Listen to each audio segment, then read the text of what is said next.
the? Oh. Okay. Rockfin, waiting on you. Waiting on you. Thank you, Rockfin. Great, great, great, great.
I'm your host, sabrinasalvati.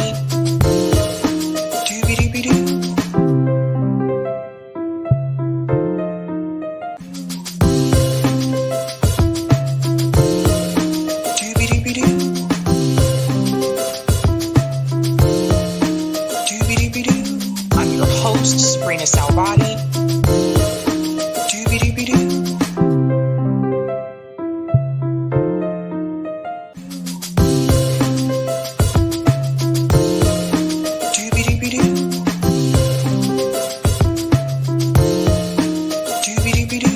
I'm your host, sabrinasalvati.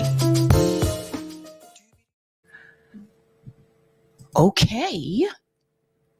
All right. All right. What's going on, guys? Happy Tuesday. Welcome to Sabby Sabs podcast. I'm your host, sabrinasalvati. Welcome back, guys. I hope you are getting comfortable because we have quite a bit to discuss tonight. Yesterday was an interesting day in reference to news because a lot of things have been happening. As you guys can tell from the thumbnail, there are some people that are being attacked. So we're going to get into that. If you're not on Twitter, you may not be aware of any of this. So we are going to get into that. So what is up, fam? Welcome to Sabby Sabs podcast. I'm your host, sabrinasalvati. Shout out to everyone watching on YouTube, Rockfin, Twitter, and Rumble. And again, we have so much to discuss tonight, you guys. Can't even get my words together. So much to discuss tonight. I want to start out by giving shout outs to people in the chat. There is a lot going down, guys. So let's get started with shout outs, shall we? What's going on, Tabasco? Most people don't fall for the psyops and the smeared tactics. Most people don't, I would assume. Shout out to David, Sabby. Why do they always go after Trump after his tweets? And then now when Biden tweets, they don't criticize him. Well, because I think a lot of them still want Joe Biden to remain in office, right? I mean, neither one of them are good, but I think a lot of people still want Joe Biden to remain there, at least the establishment anyway, and mainstream media, of course, as well.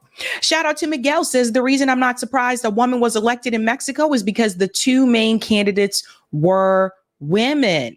Yeah, there's that too as well. Don't forget to answer that poll, guys, because there's a little bit more that I want to tell you about that Mexico story that may not have been discussed because it just happened today. So it gets pretty interesting when you look into what happened in Mexico. It's not just about them electing a female president. Shout out to Tim. They can't smear the Grayzone. That's why they're mad. Keep fighting for Palestine. We know the real. Max is based, period. We're going to get into all of that, guys. Shout out to Chrissy. Mexico got its first Jew female president. Well, I wouldn't say that, Chrissy. I wouldn't say that. I think there needs to be a distinction between people who are Jewish and those who are Zionist, right? So we'll have to see what she does. I'm going to tell you something pretty base that she did when she was mayor. So we'll have to see how things go. Greetings, Golden Monarch. Bad news, everyone. Photo op featuring Claudia and Larry Fink, aka BlackRock CEO, Bitcoin Zionist. He just seems to make his way around, doesn't he? BlackRock just seems to be connected to these politicians. Greetings, Christian. I hope Sabby mentions the fact that Mexico is joining the case of South Africa against the genocidal state. I already discussed that, but yes, I can bring that up again. Mexican even burned the Israeli consulate. My people aren't playing games. This is true. Shout out to Bruce Jackson. Hooray, Jose Vega is on the ballot in New York. So Jose will actually be here next week to talk about his campaign. He's been on the show before, but this time it'll be specifically about his campaign. Shout out to Larez, Sup, Sabrina, Eric, Corey, and RBN fam. It was Ritter and Napolitano, right? Not exactly. I'll get into that later on. Scary, happy for MX. I think that is a emoji that doesn't appear in StreamYard, but happier for leftism. Maybe you mean Mexico. Haven't heard the Google news. Can't be good. Smash the like, y'all. We'll get into the Google-ness. Greetings, New York Varsity. Ritter removed. Wow, getting my popcorn for this one. Shout out to P. Smith. JFK, RFK were in support of Zionism. Raven? Do you mean Raven? Raven? After Israel blew up the USS Liberty, RFK defended Israel. So RFK Jr. comes from a lineage of Zionists. Actually, I interviewed a journalist that uncovered JFK, some of the JFK documents, and he was on here. Actually, I want to say it was like maybe a month or two ago. And what he uncovered was that JFK actually did not approve of Israel having any type of nuclear weapons and wanted to visit the site before his death. So there's more about JFK. He actually did not agree with an organization like AIPAC. He didn't think that that organization should operate in U.S. government. And he also said that AIPAC, which was a different name back then, should have to register as a foreign agent. All the things that could have happened, right? What's up, Savvy Bites? Stellar lineup tonight. That's right. Greetings, Hannah G says, oh, this should be interesting. Yeah, it's going to be interesting. Greetings, Myra Page says, hi, everyone. Shout out to Jacqueline. Hi, everyone. Well, I should have watched the Starmer-Sunak debate, but didn't for two reasons. One, I'm not voting for either of their parties. And two, I'm not a masochist. Now, if Gigi had been involved, shout out to Hetty sends love. Greetings, Sean. Hello from Scotland. Loving the fact that Trump's mate got a milkshaking today. Interesting, huh? Shout out to Lawrence says 101K subscribers. Thank you. Shout out to We Need Critical Thinking says 102K subscribers. Interesting. Greetings, Cassandra. Eric T. Red, will there be a Zoom tonight? Yes, we are having a Zoom call in after the show tonight. Couldn't miss that tonight because of the things that we're going to discuss. I was pretty sure people would want to chime in here. Greetings, Mark says, Sabby, backwards. Shout out to Joey says, booze who, folks. Greetings, Sean says, cool music. Greetings, Jamie says, great. Shout out to Cowboy Kitty since Kitty and Watermelon Love. What's up? What's up? Greetings, Red Six says, hello, Sabby. Shout out to Hanny. Scott Ritter is a true American hero. God bless and protect him. Yeah, man. There's a lot going down, folks. Greetings, Busy323 says that intro music is dope. Thank you so much. Shout out to Jillian. Mexico elected its first Jewish female president who has no Mexican ties to Mexico. We're going to get into this, Jillian. We'll get into it tonight. Greetings, Desert Mantis. How are you? I think that's a wave there. A wave. Greetings, Old Man Barker says, buddies. Shout out to Emily. Thanks for your humanity and sense of humor. I try. I try. And I think we need to go ahead and dive in. We're at that 7:10 mark. Lots to get into tonight. First and foremost, let's go ahead and give a shout out to everyone who is a Sabby patron. Thank you guys so much for your support. You really are keeping the lights on around here. I know I say that all the time, but it's true. There's like 3 lights around. Actually 4. I forgot about that one. All right. For those of you who are Sabby patrons, thank you so much for your support. If you're interested in being a Sabby patron, I have 5 categories. Ultimate, there's Sabinators. Don't forget about those Sabsters, of course. And of course, the Sabbies. Sabbies. And also members. Thank you guys so much for your support. I really do appreciate you, fam. And I want to give a shout out to new Sabby patrons.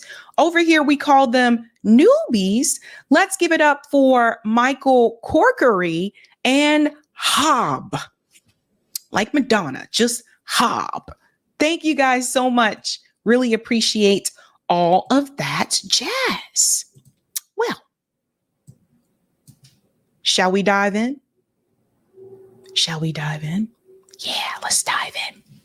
Okay, guys, let's go ahead and show that beautiful thumbnail so you can see what we have to discuss tonight. What are we talking about, ladies and gentlemen?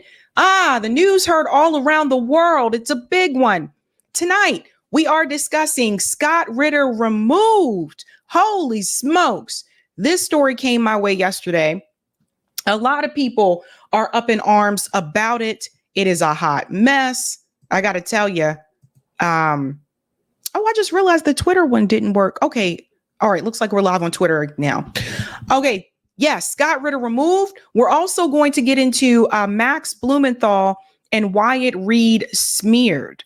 So the Grayzone is being heavily attacked. We'll get into that. Of course, it's not the first time the Grayzone has been smeared, but this time, they're really coming after them. And surprisingly, they didn't come after Aaron this time. They specifically came after more so Wyatt Reed, but they also targeted Max Blumenthal as well. We're going to get into that discussion. So you guys see, a lot of these truth tellers are being attacked, right? We're also going to discuss, if you have not heard by now, Mexico has elected its first female president. This is really big news internationally. A lot of people are discussing this. I'm going to tell you a little bit about her past, some of the things that she did in the past. And I'm also going to tell you something else that happened today that people are raising the flags about in Mexico. Like, this is very alarming, considering this happened right after she was elected. So we'll get into that. And last but not least, we are going to discuss the Google announcement. Now, this is crazy stuff that's happening. But I've told you guys before, with the tech industry, we really have to pay attention to the trends that are happening in the tech industry, because sometimes this can be a foreshadowing of what is to come for the rest of the workforce. So we'll get into that. And we'll also discuss Ohio ballot measure results for 2023, Oklahoma, for 2023. There's only one for Oklahoma. If you haven't had a chance to do so, answer that poll question. We'll reveal that later on in the show. But for now, we are going to dive in. Call in after the show tonight. Don't miss that. Should be a lot to say. I'm pretty sure people are going to have a lot of things to say. So yeah. But let's dive into this first story about Google. So a couple years ago, the tech industry was the industry that it was said that was thriving and was blooming, right? There are all these startups that popped up, whether it was Silicon Valley or Boston. Boston was number 2 for startups after Silicon Valley, for those who are not aware. There were all these startups that were popping up, and the tech industry is really booming, right? Well, you know what they say. What goes up must come down, especially if they decide to look for efforts elsewhere. Unfortunately, Google has made a couple of announcements, and I want to start with the announcement that was posted a couple of weeks ago. It was 2 weeks ago. We'll start with that one. And then I want to give you the recent update about what is going to happen in the tech industry. As we know, Google is a big tech giant. It is the largest search engine in the world. So whatever happens with Google in the tech space, this again can be a foreshadowing of what is going to come for the rest of the tech industry. 2 weeks ago, did you guys know that Google started firing the Flutter team? Now, this is important for those who work in the tech space. We're going to get into this video here from this gentleman who's very familiar with this because he was asked to comment about it since he was involved with Google. So he gave the warning 2 weeks ago, and he did alarm people and let them know that, hey, this is not good news. This is not good news, not just for Google, but for tech altogether. They fired the Flutter team, and then we're going to explain to you what is happening now. Check this out. Holy moly. I have gotten dozens and dozens of messages asking me how I feel about Google laying off 6% of its workforce and cutting most of the Flutter, Dart, and Python teams.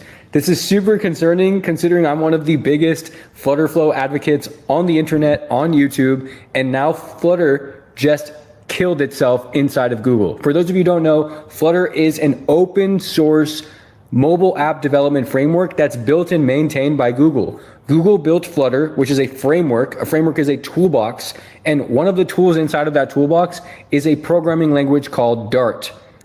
Dart is now being cut back by Google. Lots of big companies are laying off, but for Google to lay off its core team for Flutter, Dart, and Python is very concerning. They didn't. So did everybody hear that? Flutter and Dart and Python. Some of you, if you've ever done coding before, you know Python's pretty big, like learn Python to help you code and all that kind of stuff. But for Google to have laid off the Flutter team, the Dart team, and Python teams, that is huge. Google, again, largest search engine in the world. Google makes a lot of money. Why would they need to lay off these teams? Let's go on a little bit more. Disclose the specifics, but Google has laid off a ton of people, and they're doing this because they want to cut back on costs and expenditures and increase their profits, okay? So Google is doing this because they need to please their public investors and start turning a profit. And normally when large companies have an urgency to turn a profit, the first teams that get laid off are teams that are not directly generating revenue or contributing to the bottom line. Flutter, Dart, and Python, these are internal tools. These are internal initiatives that can bolster the ecosystem, but don't actually drive revenue. They don't make money selling Flutter. They don't make money licensing Dart. This is just stuff they do for the community to make the world a better place because they have a ton of money, a ton of revenue, and they need to reinvest that. And so this was one of the initiatives that Google took on. And the good thing about all this is that Flutter is open source, which means it's available for everyone to use. It's all the source code, all the underlying foundation of Flutter is available on GitHub. You can literally just go to Flutter open source and we can go find the GitHub repository for Flutter. And this is going to give us all the underlying source code of Flutter so that the community, anybody, me, you, so you can actually access the Flutter GitHub repository and see all the underlying source code. And this is really good because now you or me can contribute to Flutter and help it get to the next level. There are a lot of programming frameworks out there that are open source, that are community driven. So if you're thinking that this is the end of Flutter and you don't need to use Flutterflow anymore, you need to stop where you are right now and realize that this is okay. This just means that the team that's on Google's payroll to manage Flutter is getting fired, but there's still dozens, hundreds, thousands of community-based developers out there like me and you who will continue to support Flutter. So, okay, so they started laying off the Flutter team, the Dart team, and of course, the Python team. Now, that's just the beginning. That was 2 weeks ago. Now, I want to show you what is happening now, and everybody needs to pay attention because this is very similar to what happened to the manufacturing industry in the United States. Let's go ahead and pull this up here. Google lays off hundreds of core employees, moves some positions to India and Mexico. Let's dive in, folks. Google is laying off at least 200 employees from its core organization, which includes key teams and engineering talent. This is coming from CNBC.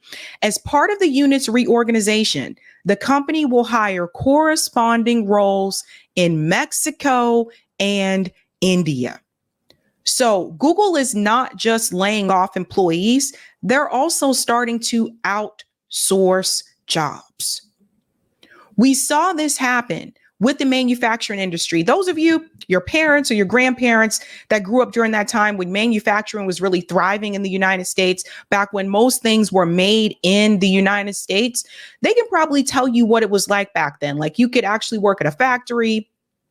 Apparently, some of those jobs at factories were actually good jobs during that time.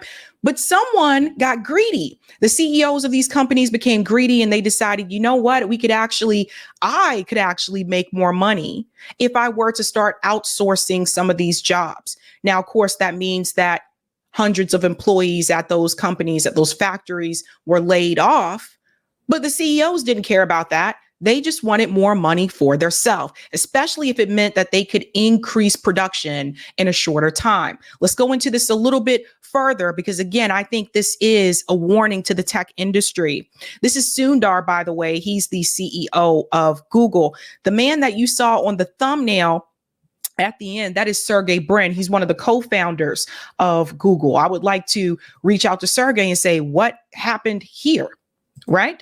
Just ahead of its blowout first quarter earnings report of April 25th, Google laid off at least 200 employees from its core teams in a reorganization that will include moving some roles to India and Mexico. The core unit is responsible for building the technical foundation behind the company's flagship products and for protecting users' online safety. Core teams include key technical units from information technology, its Python developer team, technical infrastructure, security foundation, app platforms, core developers, and various engineering roles. At least 50 of the positions eliminated were in engineering at the company's office in Sunnyvale, California, filings show. Many core teams will hire corresponding roles in Mexico and India, according to internal documents viewed by CNBC. Asim Hussain, vice president of Google Developer Ecosystem, announced news of the layoffs to his team in an email last week. He also spoke at the town hall and told employees that this was the biggest planned reduction for his team this year. That's coming from an internal document here. And you'll see there's a little video here where it says, "Is the bubble bursting for tech workers?" So again, I don't know how many industries we've seen this happen with, but I know, again, I mentioned the manufacturing industry, how they decided to outsource jobs, right? So at one point, I think a lot of you remember this, a couple years ago, maybe even 10 years ago, people were told, go into tech, right? Go into tech. That's where all the money is and you'll have a long career, and go into tech and do all that kind of stuff. And by the way, Google employees are not just like developers or coders or that type of thing. Google also has a marketing team.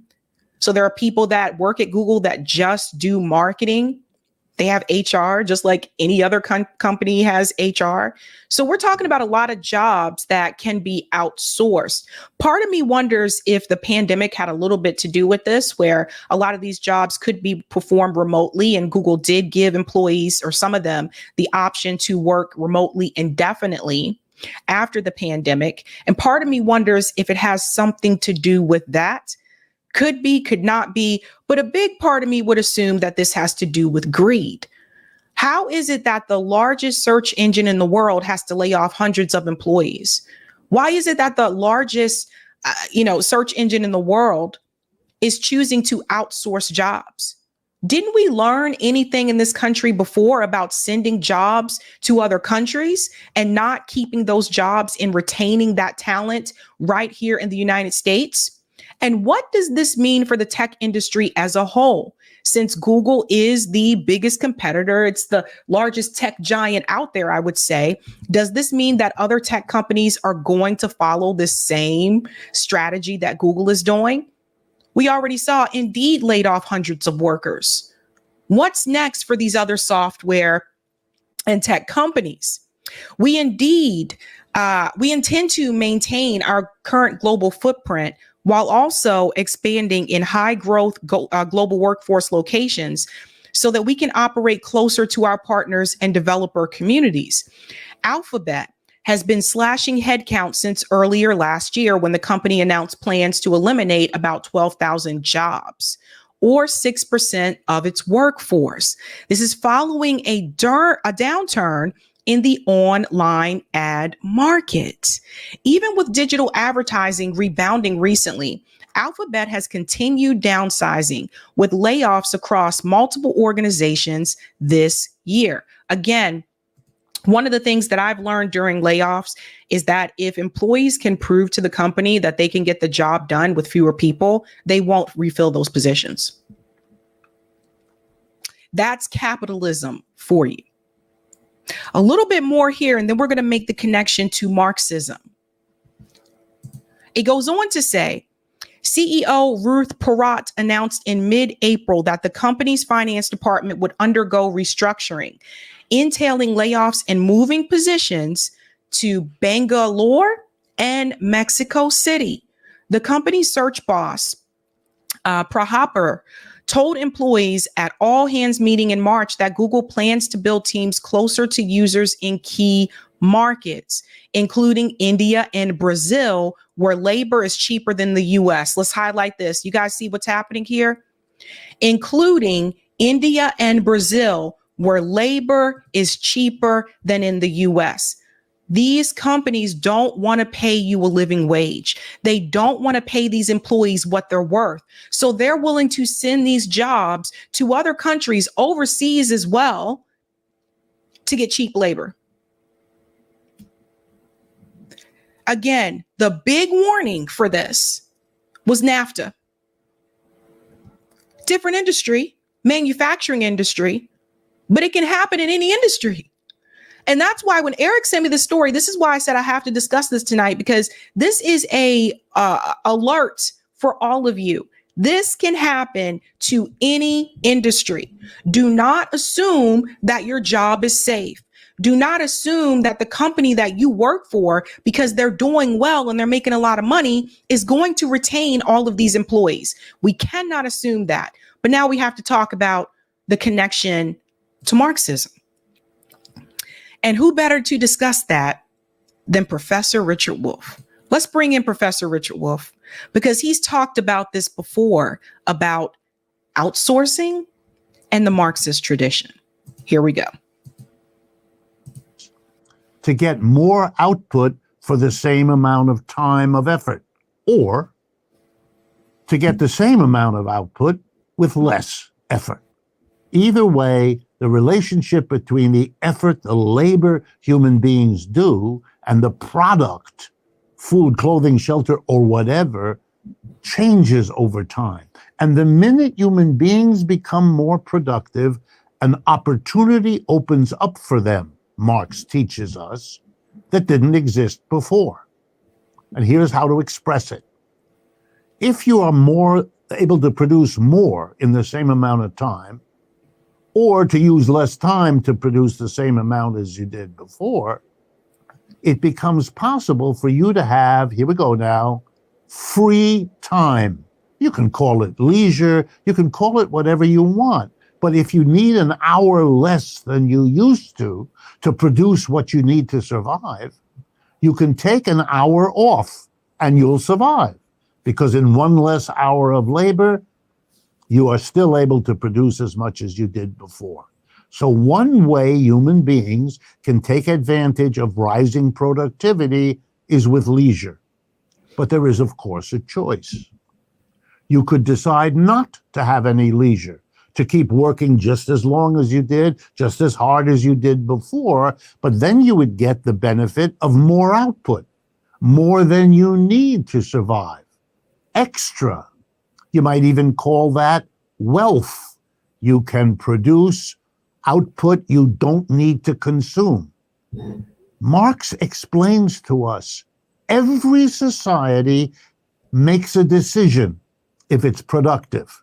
And we have now thousands of years of growing productivity. So if you look at the United States today, I'd be surprised if 40% of our people are needed to produce what 100% of us consume. That's how productive we've become. 2% of our workers work on the land, but they produce enough food for 100% of us. So we have become productive. Now the question is, are we going to take it in the form of leisure, or are we going to take it in the form of wealth? Both. It will be both, but we will not be the ones that get the benefit of leisure. Let's go into this a little bit more. And the answer is almost all societies do both. They take some leisure and they accumulate some wealth. Early in our history as a human species, we did that collectively. We all got together and we all had some time off and we all enjoyed some wealth that we could accumulate. But in the last few thousands of years, we didn't do it collectively. We did it in three basic forms: slavery, feudalism, and capitalism. There it And is. what those three systems have in common, Marx taught us, is that they said, yeah, there'll be leisure, and yeah, there'll be wealth, but they will be collected for a very small proportion of the people. And that is most likely the billionaire class. And this is why I continue to say they are finding ways to pit the workers against each other when we really need to focus on that billionaire class. The co-founders of Google are billionaires. Larry Page is a billionaire. Sergey Brin is a billionaire. And it is the people that work at those companies, they're the ones that will be disposable. Sergey already got his money. He's good. Larry already got his money. He's good. They're all set. They can live off that money for the rest of their life. But the workers will continue to be exploited. The billionaire class will be able to retain the wealth. And this is why in 2024, a lot of Americans, particularly the younger generations, will not be able to establish any type of wealth unless something changes. This is why younger people can't buy homes. This is why younger people can't afford to get married or pay for a wedding. Let's put it that way, pay for a wedding. Because all of the wealth, where most of the wealth is going to that top 0.01%. This small group, they'll get the leisure and they'll get the wealth. The rest of you, we don't care how productive you are. The more you produce, the more leisure and wealth for the minority that gets it. And let me interrupt here before I let him go on for a second. One more thing I want to add about that, what he just said. How do people become billionaires? They become billionaires by exploiting the workers. There's no such thing. And we went over this during this, I think last month or so on this channel. Look for it. Should be a clip for it on my channel where I talked about how there's no such thing as a self-made billionaire. They become billionaires off of the backs of the workers. Also, they get some help from the United States government. So that's two, or they inherit their wealth. Most of the billionaires under the age of 30 have inherited their wealth. So that's important for people to grasp as well. But the reality is, folks, it's us against the billionaires. And as long as we're fighting over red versus blue, that's all a distraction. Do people not understand? That's all a distraction. Trump, Biden, MAGA people versus liberals versus those are all distractions. As long as you are fighting against who's on team red and who's on team blue, you are totally overlooking who is above both of those teams. And that is the billionaire class. They run everything. Everything. Slavery, the slaves keep working as hard as ever, whether they become more productive or not. Who gets more leisure and wealth? The masters. The masters are 2-3% of the population. The slaves, everybody else. In feudalism, the serfs do all the labor, productive or not. And whatever leisure and wealth can be accumulated is enjoyed by the lords. And now Marx's big achievement. He said in capitalism, it's the same. The workers work with more machines and therefore more productive, or fewer machines, it doesn't matter. The capitalists, the employers, will be pushing the workers to produce more and more, working as hard as ever. And the productivity, the gains of productivity, will take the form of leisure for the employer class and wealth for the employer class. And there you have it. How many of you work a job, or you had a job in the past where you worked really hard, but you didn't get a proper raise, or you didn't get a raise at all? How many of you have worked at companies and you notice that the people who do very little work, but just enough to get by, are the ones who get promoted? Meanwhile, you're still working your ass off. Guys, they have not increased the minimum wage, the federal minimum wage in this country. The federal minimum wage is not a living wage. Why do you think they are voting against this? Why do you think about it? $7, what, 25 cents, $7.50 an hour? No one can live off of that in this country. But if they continue to outsource the jobs, they won't need you to work for them. Remember, it was just over a year and a half ago when all of these companies, you had all these different employees going on strike. It was one after another, right? So what did they do? What did the bosses do? Those that could, they brought in labor. We call them strike breakers, right? People who cross the picket line. They brought in labor from other states, or they brought in immigrants to do that labor. So now you have the workers turning against each other. Now the workers that worked at that company will point to the immigrants and say, you're taking our jobs, right? But you know who else that's been said to? And this is something I want to really bring to people's attention. You know who else that's been said to? Did you know that in Boston, Massachusetts, go look this up on the internet, that infamous Time magazine cover. Eric, if you have time to look it up, let me know and I can show it to people. There's this famous Time magazine cover. And there's a black man on the cover of the Time magazine, and he's being hit by a white man with the American flag. You know what that was all about? The white working class were convinced that black workers were taking their jobs in Boston. Notice how the scapegoat is never the billionaire class. Notice how you don't see the workers being told that you need to be upset because the CEOs and the people above the CEOs, the billionaires, they're the ones that are taking all of your wealth, and they're the reason why you don't have wealth, and they're paying you so little. Notice how you don't see that type of uprising among the people. No, it's the black people's fault. It's the immigrants' fault. It's these young kids who don't have enough work experience. They're the ones taking my jobs. They will pit you against any other group instead of pitting you against the people who are in charge and are maintaining the wealth, the billionaire class.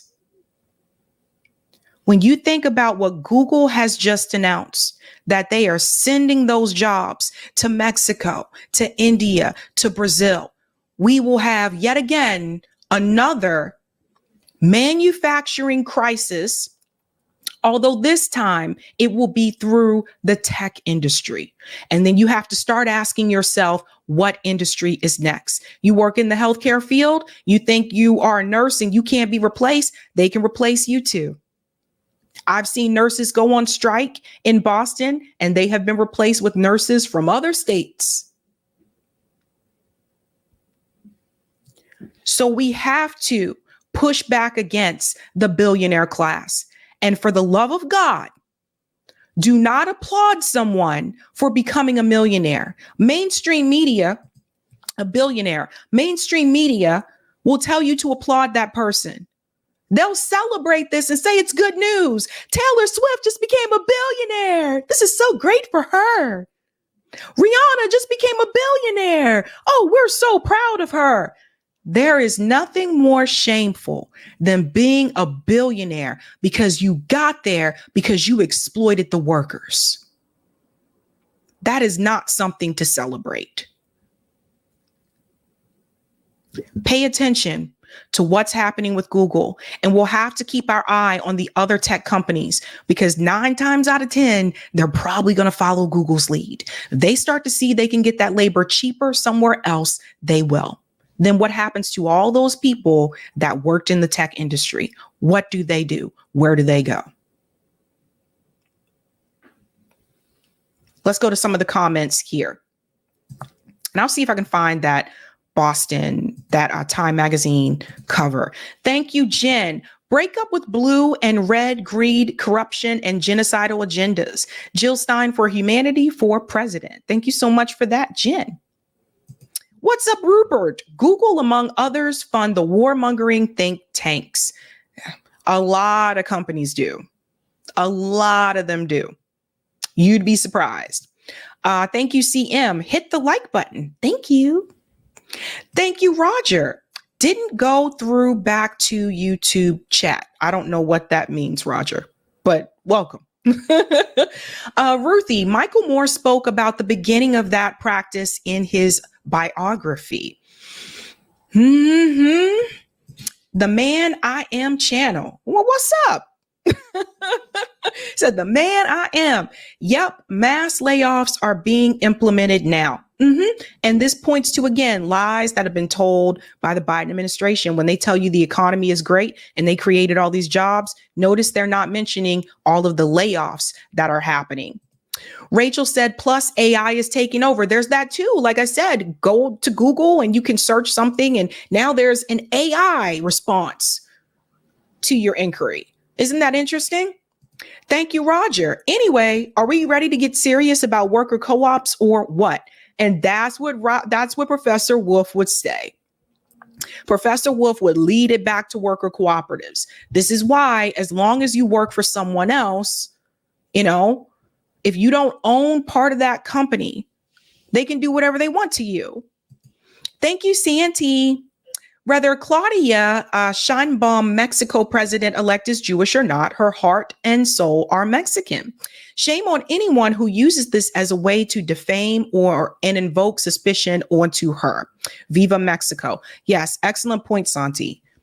And thank you for this as well. The U.S. wants Mexico to declare war on crime, even though it failed miserably for them. And AMLO realized he can fix the crime with more opportunities. Thank you for that. And thank you, Roger. Now you see why I don't engage in the strategy of make unions strong first, then move to worker co-ops. It's a good point, Roger. Unions don't create jobs and won't protect your job from outsourcing. Worker co-ops will. Speaking, we ready to get serious. These are all really good points, you guys. All really good points. Let me get that comment on Rockfin, Eric. Now see if I can find this time. Eric, Google Boston Time magazine, black man hit with flag. Google that and see if that picture comes up. Thank you so much for the tip on Rockfin Geography Pro. Angela, LP chair in constant talks with Trump campaign. Okay, Libertarian Party chair. She's confident Trump will keep promise to free Scott and allow few Libertarian Party members in the cabinet. Interesting. LP will only support Chase Oliver to defeat Biden. Internal poll data shows Chase pulls Biden voters. This is interesting. This strategy will appease conservatives in the Libertarian upset with Chase as the nominee and leave an opening for the Libertarian Party to be part of Trump's cabinet if promises kept, he wins. Well, that's interesting. This is the first time I've heard about that. Maybe we'll have to try to see if we can get Chase on the show. Interesting. And thank you for the tip, Roger. The following I am finally able to send you for Friday's show. Okay. All right. Thank you for that. Thank you for the super chat, Chris. Just wanted to give a shout out to you, Sabby and RB and crew for bringing up Scott Ritter's passport seizure. Big story that needed to be heard, everyone. Yes, I'm actually surprised. I saw a couple people covered it, but I would have thought everyone would have covered that story, if not today, yesterday. Eric, let's go ahead and pull that up. I want to show you that Time magazine cover. And then we'll go into the next news story because I want to prove a point with this again about pitting the workers against each other. We have to see the game here, folks. So it was 1976. Some of you in the chat, you may remember this. 1976. Life after iconic 1976 photo, the American flag's role in racial protests. So again, I'm not going to read the entire article, but I already know this story. I know what this is all about. So I'm going to tell you what sparked this, right? So the gentleman here in the suit, the black gentleman here, what's interesting is even after this happened, he stayed in Boston and he became the president of the Boston Architectural College. Little bit of info for you tonight, if you didn't know that. But what you're seeing in this picture, this man here, okay, this kind of looks like the City Hall area, downtown Boston-ish. And there's this gentleman here with the U.S. flagpole. This is the iconic Time magazine cover image, because I think for some people, this is the first time they realized that there was racism in Boston. Okay. I don't think a lot of them knew about this. This is before the busing in Boston as well, because the busing was during the 80s. And what you see happening in this photo is that the white working class is angry with black workers like this gentleman here, and they are accusing him of taking their jobs. Now, I show you this because does that sound familiar? They will always find a way to pit the workers against each other. Who should he have been upset at? The billionaire class. Who should have he taken his frustration out on? Who should he have, really raged about? The oligarchy. Those are the people that are really in control. And those are they're the reason why the workers are exploited. But this is what they do. They will tell you it's the black people coming to take your jobs. They'll tell you it's the Mexicans coming. I live in the South. They used to say that all the time. The Mexicans are coming to take your jobs. They'll tell you it's so-and-so's coming to take your jobs. Anybody but the people at the top. We have to pay attention. All right. If you haven't had a chance to do so, go ahead and smash that like button. Thank you. And if you're new, don't forget to like, sub, and share. And we're going to go on to that next story. So some historic news coming out of Mexico. Ladies and gentlemen, Mexico has elected their first Jewish female president. This is huge news. I heard about it a couple days ago when they said it looks like it's likely that she is going to win. We're going to talk about the pros and the cons. Now, I'm not just going to come on here and shout her out and say, yay, congratulations, because we're going to talk about the pro. But then there's something else I want to show you that Ben Norton actually laid out about the previous president of Mexico, which did give me pause. And it made me think about some things like, who really is the one that was pushing for this? The people? We'll have to see. But yes, Mexico has elected their first female president. What does this mean for Mexico? And is it a sign of what could be to come for the rest of the West? President Biden is congratulating the first woman to be elected as the future president of Mexico. Claudia Sheinbaum, a climate scientist, the former mayor of Mexico City, will also be the first Mexican president of Jewish heritage. Early results show Sheinbaum winning up to 60% of the vote over her opponent, and this election will not not only have major consequences in Mexico, but it could also impact us here in the U.S. President Biden saying in a statement, in part, quote, "I look forward to working closely with President-elect Sheinbaum in the spirit of partnership and friendship that reflects the enduring bonds between our two countries." Let's get right to NBC's Guad Venegas live in Mexico City, and standing by, NBC News Homeland Security correspondent Julia Ainsley. Guad, tell us more. Who is Claudia Sheinbaum, and why did voters choose her as their next president? Anna, I should start off by saying that President Biden will be able to have conversations with her in English, something he could not do with current President Andrés Manuel López Obrador. Sheinbaum, unlike the last two presidents, López Obrador and Enrique Peña Nieto, is fluent in English. She lived in the U.S. for some time while taking classes at Berkeley and Stanford. As you mentioned, she's an academic. She has a PhD in energy engineering, which gives a lot of hope to Mexicans that have placed a lot of focus on climate change here and on issues with energy, the cost of power, the cost of gasoline. So we expect her to focus more attention on how Mexico can move forward with the issues, sometimes with gasoline prices going up and also the cost of energy. Let's hear from Sheinbaum last night when she spoke to her supporters. So before we get to her speech, so I wanted you to hear a little bit about her background so that you can see that she is a part of the professional managerial class, right? I didn't want people to just assume, because some people said, oh, wow, Mexico. Oh, okay, great. And just assume that she was like, I don't know, like people assume that she was not a part of like an elite class or academic class, but she is a part of that. So just keep that in mind. No llegó sola. Llegamos todas. Con nuestras heroínas que nos dieron patria, con nuestras ancestras, nuestras madres, nuestras hijas y nuestras nietas. So notice what is happening here, right? So she's talking about, the female ancestors and mothers and daughters and grandparents. This kind of reminded me of the way that our media focused on Kamala Harris. She's the first Asian, Black vice president female, and not focusing on,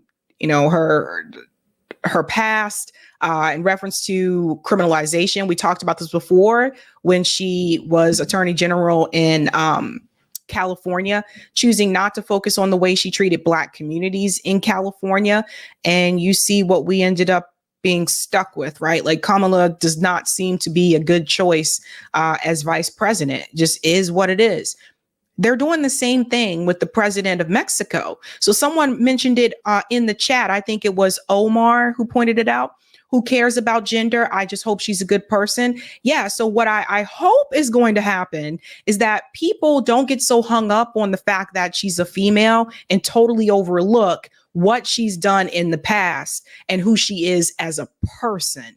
And it sounds like that's really what they're leading with, whether it's the media, but also in her speech, she led with it as well. Con los Estados Unidos habrá una relación de amistad, respeto mutuo e igualdad como hasta ahora ha sido. Y siempre defenderemos a las y a los mexicanos que se encuentran del otro lado de la frontera. Sheinbaum speaking to all Mexicans, but also sending a message to all women in Mexico. We know that today, the news of her being elected is going around the world, the first female president in Mexico in the country's 200-year history. And last night, as you can hear her saying that all women arrive at office with her together. As she said, llegamos juntas, we came here together, and also sending a message to the United States saying that Mexico will work closely with the United States. There's a lot that they'll have to negotiate, like immigration policy, also the economy. Remember that Mexico and the U.S. not only share a big border, but they're also each other's largest trading partner, Anna. That's right. So one of the questions that I have, and this is in reference to foreign policy, the fact that Joe Biden is so happy for her, it shows me that this is someone that Joe Biden approves of. And that makes me wonder about where she stands when it comes to Israel and Gaza. It just makes me wonder again, because just because she's Jewish doesn't mean she supports what Israel is doing. We've seen this time and time again. But I wonder about this. I wonder, especially when we look at the previous president of Mexico and his approval rating. I have some questions. And the Google story that we discussed earlier about Google choosing to send outsourced jobs to Mexico now, it makes me wonder, why is Joe Biden so happy and so excited about her? What is it about her? And I think it is particularly moving to see a woman elected president in a country like Mexico. As somebody of Mexican heritage, we know machismo is a big part of the culture. And to see a woman, that's just one more note as to how historic this election is. And Julia, what does it mean now for America's relationship with Mexico?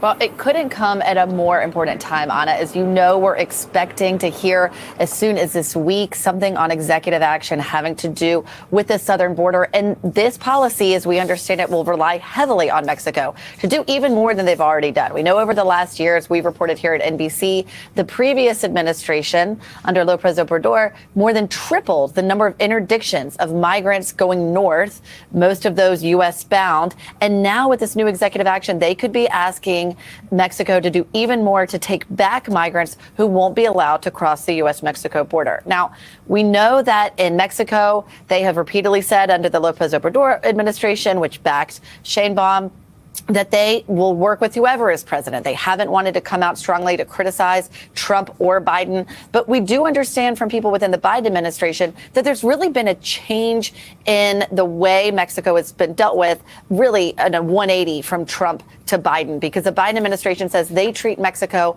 like a sovereign equal, and that they go into these conversations about immigration, about fentanyl, about gun trafficking, something Mexico's really worried about, guns coming illegally from the United States. They're entering those conversations, treating them as equals, not putting pressure on them over trades and tariffs, just like the Trump administration did, and not using some of that really charged rhetoric that Trump did about Mexico when he was president and even currently. So this is going to be interesting when it comes to immigration, her win and where she stands with that. But it seems like Biden, again, is excited that she won. Now, here's one of the things that she did when she was mayor of Mexico City. This is actually coming from Gabriel Shipton, Julian Assange's brother. I want to show you this here. When she was mayor of Mexico City, President Claudia gave Julian the keys to Mexico City. So this is something that she did that many people may not be aware of. Check this out. Nice to meet you. Good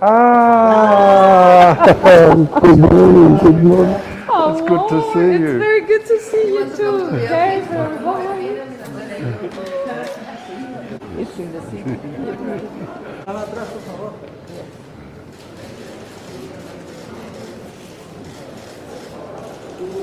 Yeah.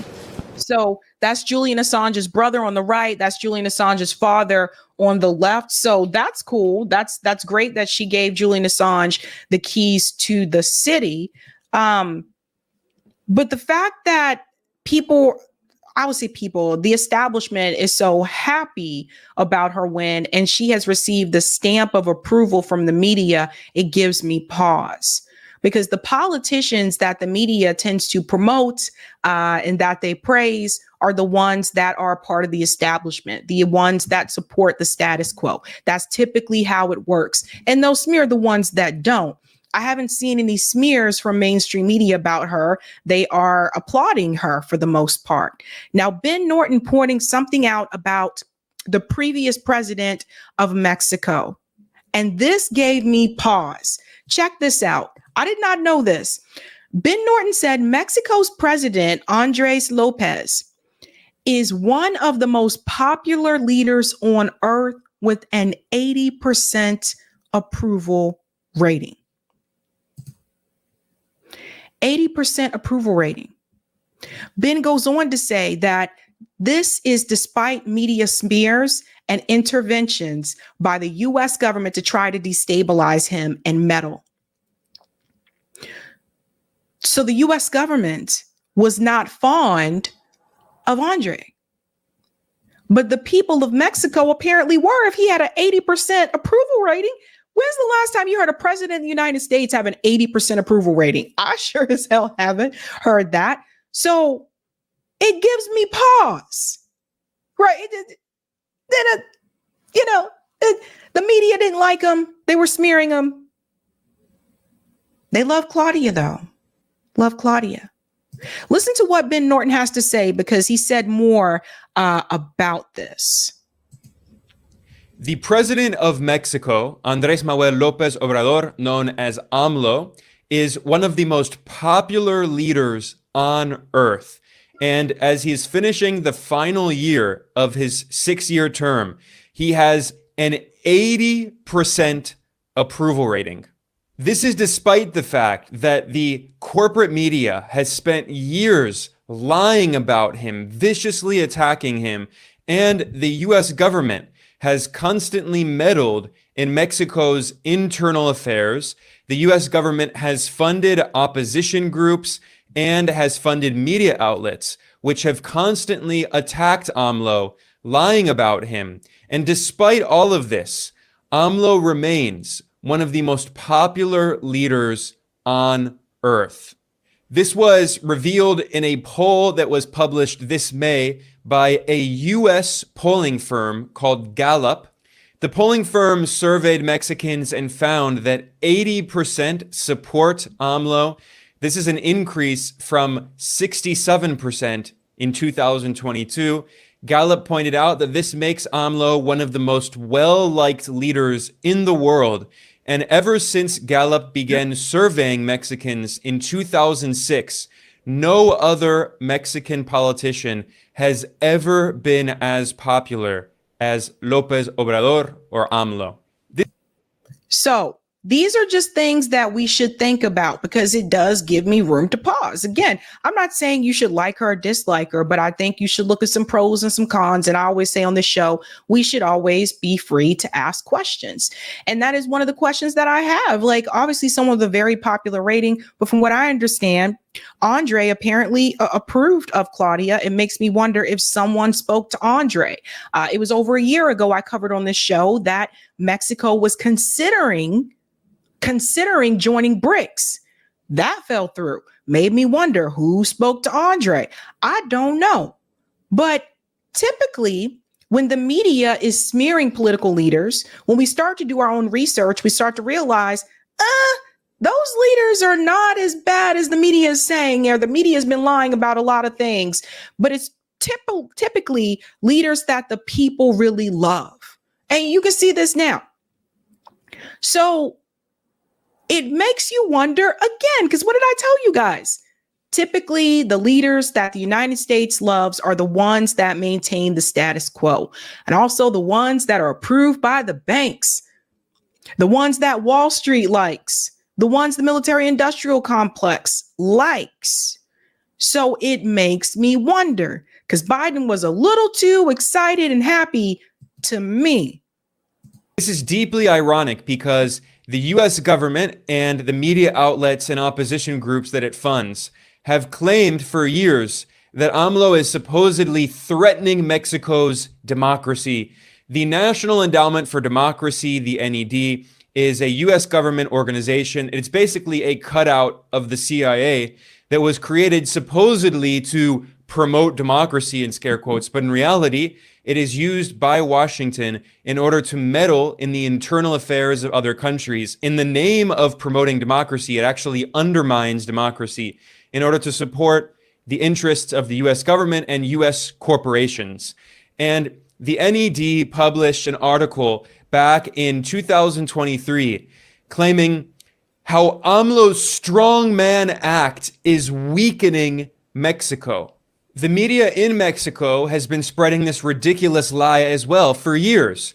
Right-wing media outlets have said that AMLO is trying to install an authoritarian system. Right-wing elites in Mexico have been publishing articles in Spanish in the Washington Post and other US media outlets claiming that Mexico is returning to the authoritarian era of the PRI. In 2020, the editorial board of the Financial Times, the major British newspaper, published an article titled "López Obrador becomes Latin America's new strongman." So notice the way that mainstream media is describing Andre, right? They're trying to make him out to sound like an authoritarian. Where have we seen them do that before? So they've done this obviously with Vladimir Putin. They've done this with Xi Jinping. They do this with other leaders that, for whatever reason, have a good approval rating with the populace. But the US government doesn't like them because they're not willing to do things the way that the US wants them to. And these are things that we really have to consider. So again, like I said, sometimes things are not black and white. I'm not here to tell you you should approve of Claudia. I'm not here to tell you you should disapprove of Claudia. I am here to tell you it's okay to ask some damn questions. The Mexican leader is revealing himself as an authoritarian populist. When they published this article, AMLO had about 67% support. Since then, it has increased to 80%.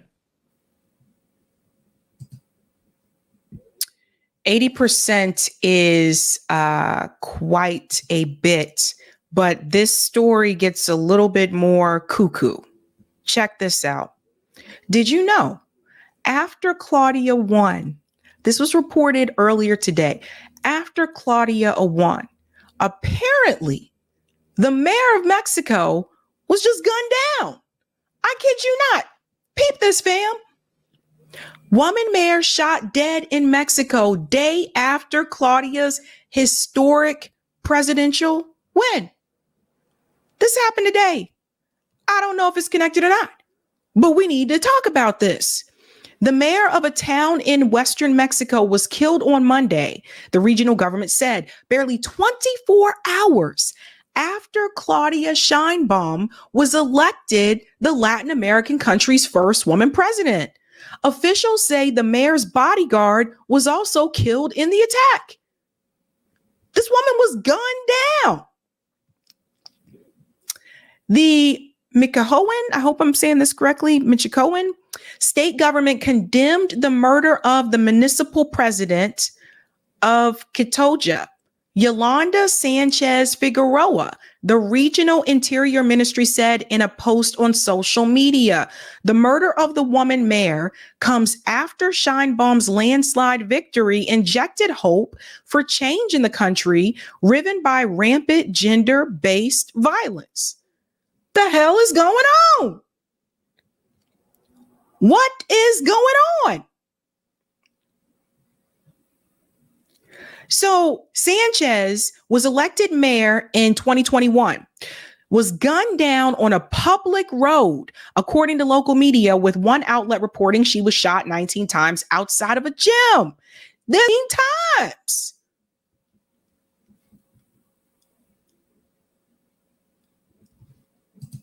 According to a statement from the Attorney General's office, Sanchez's bodyguard, identified as Jesus V., was also hit by the gunfire and died. The office said that they were attacked by gunmen inside a white truck who opened fire from the moving vehicle and then escaped.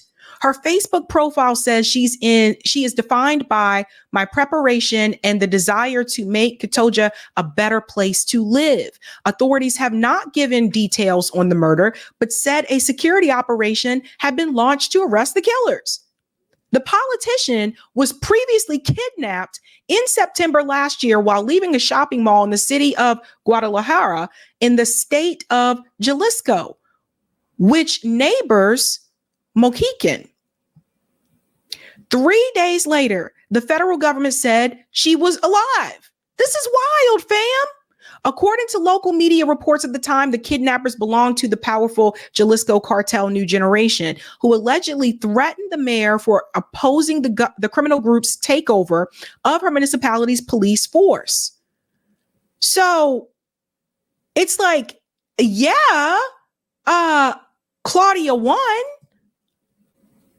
but right after Claudia won, the mayor of Quitoja was gunned down and killed in broad daylight. 19 times.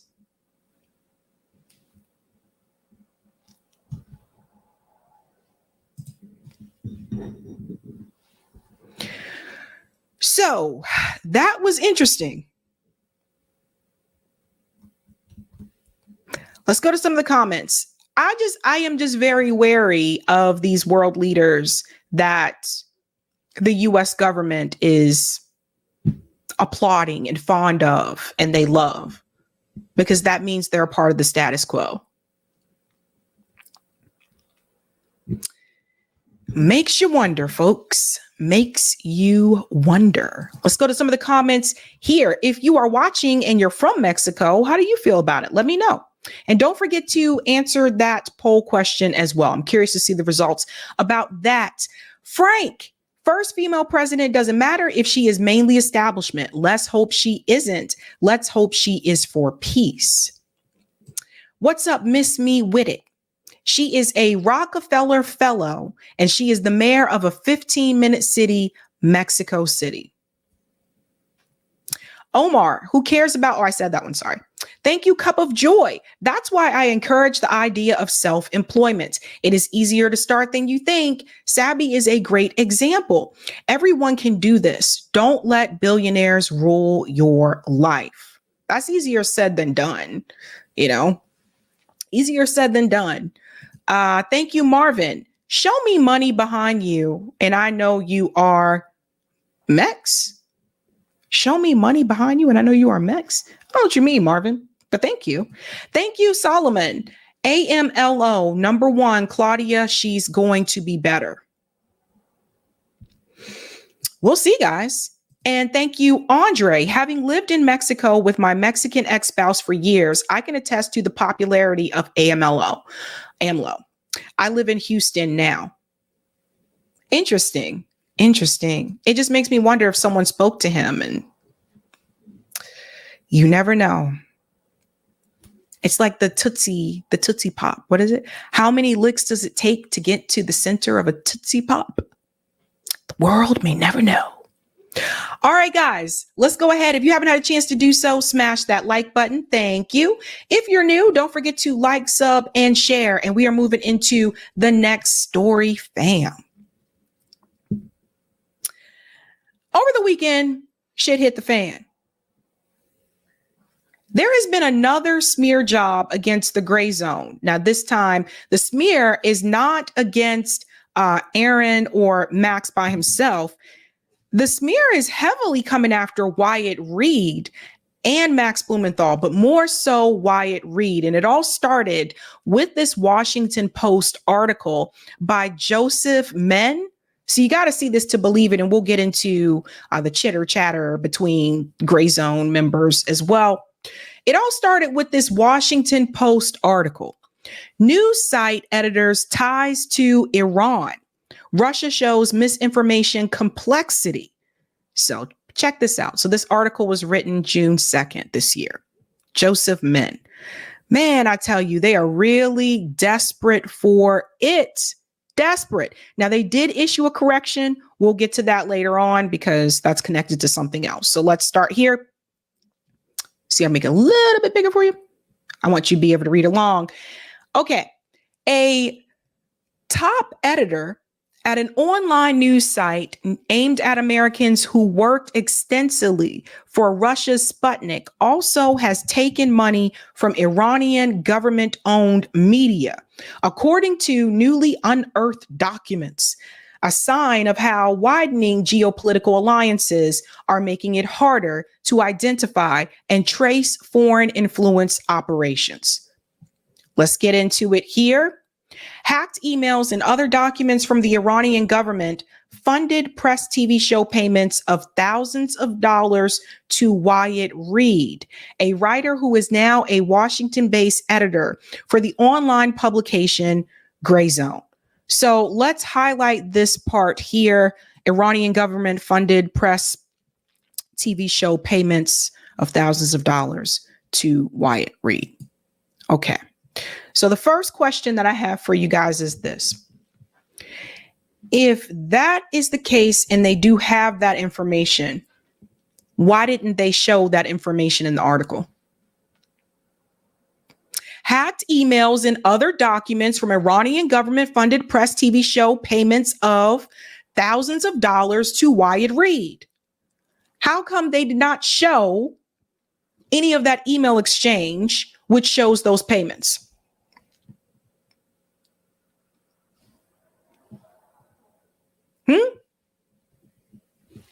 Let's go on. In addition, the site's founder, Max Blumenthal, regularly appears on Russian television and once accepted a trip to Moscow for a celebration of Russian state-controlled video network, RT, that featured Vladimir Putin. So here's a mistake here, right? A lot of people have been featured on RT. Chris Hedges had a show on RT. Lee Camp had a show on RT. Abby Martin had a show on RT. Anya Parampil used to be on RT. A lot of people have. Jesse Ventura had a show on RT. Just because you have made appearances on RT doesn't mean that you are like this Russian plant. Also doesn't mean that they were paid. Let's continue. Misinformation experts say the overlap in funding underscores concern that the spread of falsehoods and propaganda online is entering a more complicated stage as the U.S. November election draws near. So you see what they're trying to do? They're trying to say that Wyatt Reed and Max Blumenthal and the Grayzone all together is doing work for Russia and Iran in an attempt to influence the elections in November. It's crazy when you think about it.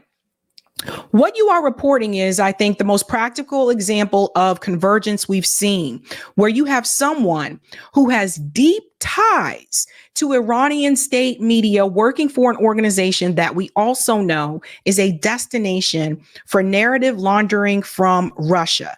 This is coming from Emerson Brooking, co-director of the Atlantic Council's Digital Forensic Research Lab.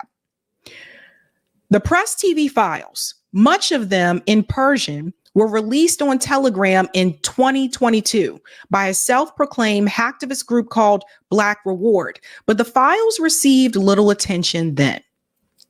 An activist disinformation researcher, Neil Rosheiser, converted them into searchable formats and provided them to the Washington Post. So, of course, right? These files appear to show that the Iranian broadcaster paid Reed for occasional contributions to its programming in 2020 and 2021 while he was working as a correspondent for Russia's Sputnik news outlet. Okay, so that's before he worked with the Grayzone. Am I right? And two, basically, they are trying to smear Wyatt Reed for being a journalist and getting paid for his work. So they think that investigative journalists just work for free. This does not make any sense. Again, notice they're not showing you any receipts. They say they have these emails that show this, but they didn't show it in the article. So how do we know that? And even if they did, even if this did happen, so Wyatt Reed is not allowed to be paid for his journalism? Let's continue. Reed had 9 bylines in the Grayzone in 2019 and 2020. That's before he was officially working for them, by the way, followed by a gap of 2.5 years. Jesus Christ, this is bad. He has had 24 more Grayzone bylines since mid-2023 when he was identified as managing editor. Identified. Really? Grayzone posts content on the web, X, and YouTube, and has been highly critical of Iran's regional enemy, Israel, as well as its supporters in the United States. So, ladies and gentlemen, you see what this is all about, right? This has something to do with Israel. It's not really about Iran. It's about Israel. And there's Russia in here as well. Reed did not respond to repeated requests for comment. Blumenthal, Grayzone's editor-in-chief, did not answer emails seeking comment. Hold on to did not answer. Okay. After this article appeared, Reed said on X that he had publicly posted about some of his work for Press TV, while Blumenthal said on the platform that Reed reported for Press TV in 2020, 3 years before he joined us at the Grayzone. Okay, so what is the problem? What is the issue? Do you see how they're trying to control the source of information, how they're trying to control the narrative as well? They're trying to pick apart these outlets that you may have done work for, whether it's one article or two articles. So what? So what? Washington Post. He goes on to say here, the First Amendment guarantees free speech even for Americans believed to Jesus Christ, even for Americans believed to be spreading foreign propaganda. But current and former intelligence officials say Americans' tolerance for information paid for by foreign actors has made disinformation one of the most critical threats to U.S. democracy. Foreign support for ostensibly independent publication gives other countries deniability for disinformation as well as protection from internet platforms, labeling the output as coming from state-sponsored outlets. So again, look, they're criticizing independent publications. Anything that's not mainstream media, they take issue with because they do not have control over that narrative. It's wild, fam. Reed is not the only Grayzone author to have worked for Russian outlets. Grayzone contributor and London journalist Mohammed Elmazi wrote full-time for Sputnik between 2019 and 2021. He says on his LinkedIn profile, regular Grayzone freelancer Jeremy Lafredo was full-time at RT in the same years, according to his LinkedIn profile. Neither responded to requests for comment. Again, hold on to neither responded for requests to comment. That'll be important. They actually researched LinkedIn profiles. Great journalism there, guys. Woohoo! If it was something that Wyatt Reed did not want people to know, it would not be on his LinkedIn profile. Moving on, the payments to Reed documented in the hacked Press TV documents came before last year when the Iranian outlet was singled out for U.S. sanctions that went beyond the general ban on imports from and exports to Iran that was set by presidential executive order in 1995.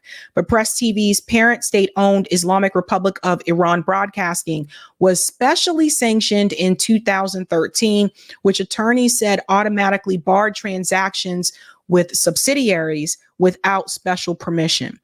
Attorneys who deal regularly with Iran sanctions issues said U.S. journalists who were paid by Iranian media entities subject to sanctions could be in legal jeopardy unless they were granted waivers by the U.S. Treasury Department. So this is a scare tactic.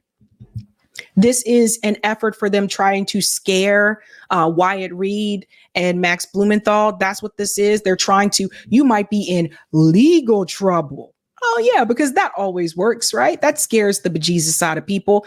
Let's go on a little bit more here. They bring up Sputnik.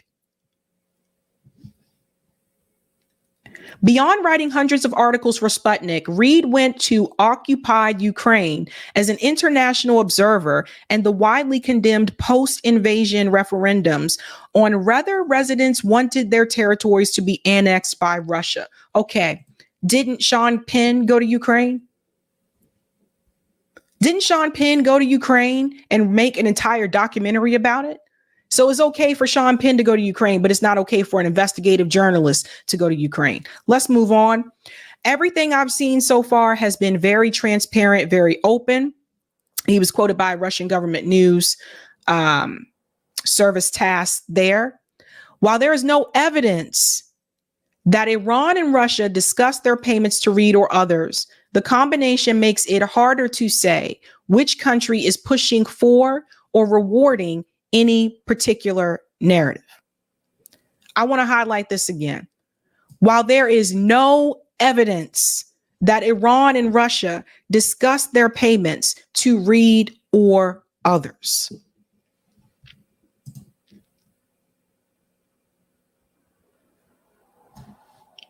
I don't know what else to point out in this article, but it doesn't appear that they have actual facts. This just sounds like one big op-ed. That's what it sounds like to me. They say so themselves. There's no evidence, right?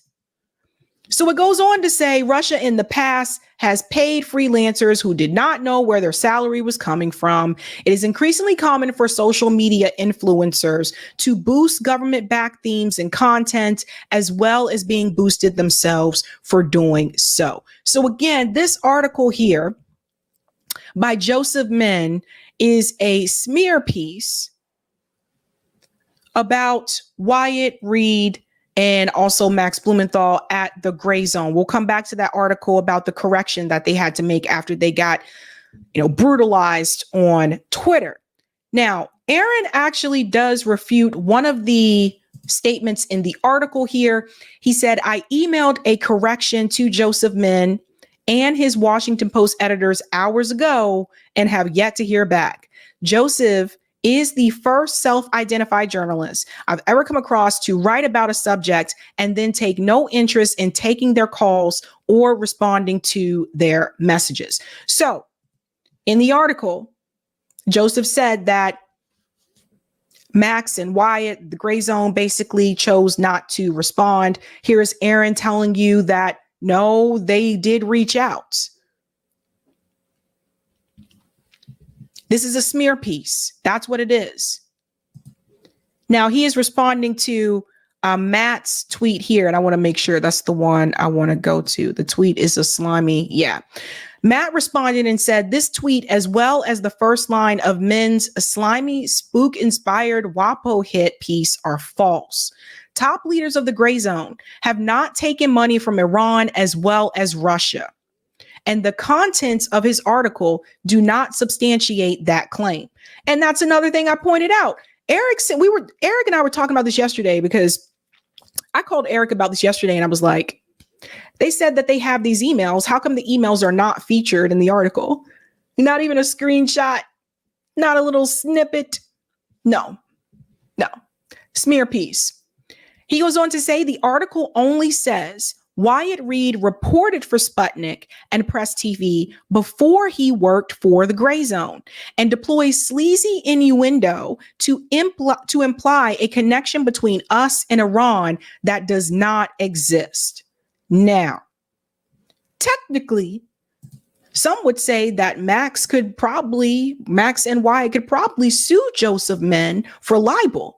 But that can be tricky, and then you get the courts involved and all that jazz. And this isn't the first time that the Grayzone has been smeared. It's interesting the Washington Post is paying their journalists to do stories like this when there are much more pressing issues in the world. And that is in response to Joseph sharing the article on X. I wrote about a news site whose top leaders have taken money from Iran as well as Russia, showing how it is getting harder to trace the forces behind any one false narrative. For you, it's free. So top leaders top leaders, pay attention to that. Okay. Now, Aaron also responded to this as well. And he said, Joseph, beyond the fact that you disingenuously tried to make an issue out of Wyatt Reed doing journalism for Iranian and Russian news outlets out in the open, and when he wasn't even at Grayzone, why are you falsely using the plural form with top leaders? Who are these top leaders that you're talking about? If you're going to do a smear job, you at least have to use proper grammar. This part is funny. I don't know why I'm saying it like that, but the top leaders, that's how I heard it in my head when I was reading Joseph's article. These top leaders. Like, seriously, who is he talking about? What do you mean top leaders, right? Now, it's not just Joseph, though, guys. It is not just Joseph that is coming after them. Our Karen hag of a friend, I'm sorry. Our friend Brianna Wu, who heavily attacked Brianna Joy Gray repeatedly and said some pretty racist things towards Brianna Joy Gray. She's also in on the Grayzone smear. She's a part of this too. Now, I don't know where this woman came from. Okay. All I know is that she works for Cenk Uyghur's Rebellion PAC. So she works for that organization.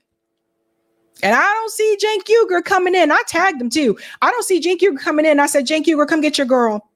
Come get your girl. Because now she's going after the Grayzone. So first it was Brianna Joy Gray. Now she's coming after the Grayzone. I wonder what the commonality is. Oh, Israel could be part of that.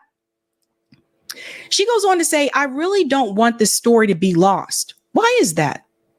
What do you mean you don't want this story to be lost? Why? Why don't you want it to be lost? Okay. Weird. I really don't want this story to be lost. You have Iran funding leftist news telling Americans that Israel is evil and our own country is the enemy. This is textbook information warfare. So once again, Israel is the problem. Just want to remind everyone again, Max Blumenthal is Jewish. Aaron Mate is Jewish.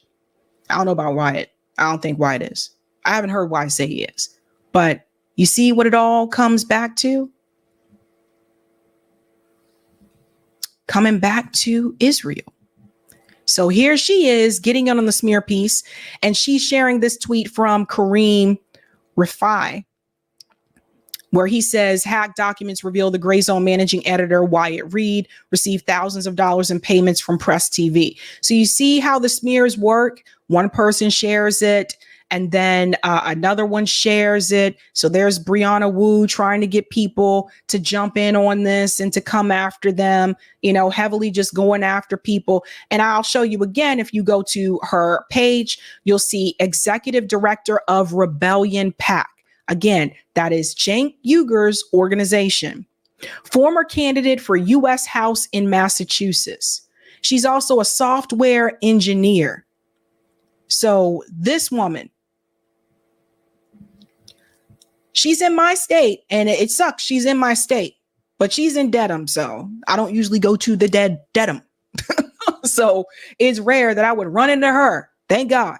But this woman ran for office, fam. This woman was a politician, fam. You see this? It goes on. Aaron came in again, and this is where he's explaining to people that they did make a retraction, but listen to what they did with the retraction. So this is the part that's pretty interesting to me. Aaron Mate says the Washington Post has retracted the central claim of Joseph Men's hit piece against the Grayzone. In his sleazy article and in the tweet below promoting it, Men falsely claimed that Grayzone's top leaders have taken, I'm sorry, guys, I'm gonna keep saying that all night, have taken money from Iran as well as Russia, showing how it is getting harder to trace the forces behind any one false narrative. In real life, Grayzone editor Wyatt Reed once did freelance journalism for Iran's Press TV, work that he did openly and before he worked at the Grayzone. Men, who works as the Post's disinformation reporter, spun that into the now retracted lie that Grayzone's top leaders are funded by Russia and Iran. The Post correction added to the top of the article admits that Men's claim is false. This, of course, after his false narrative spread widely, and he still hasn't deleted or corrected his false tweet. That's on purpose, by the way. When they choose not to remove the tweet that's spreading the false information, that's on purpose. Yet another case where establishment voices who accuse independent journalists of spreading misinformation are in fact the only ones doing so. And here's that correction here, which is now at the top of that article. A previous version of this article incorrectly said that leaders of the online news site Grayzone had received payments from Iranian media.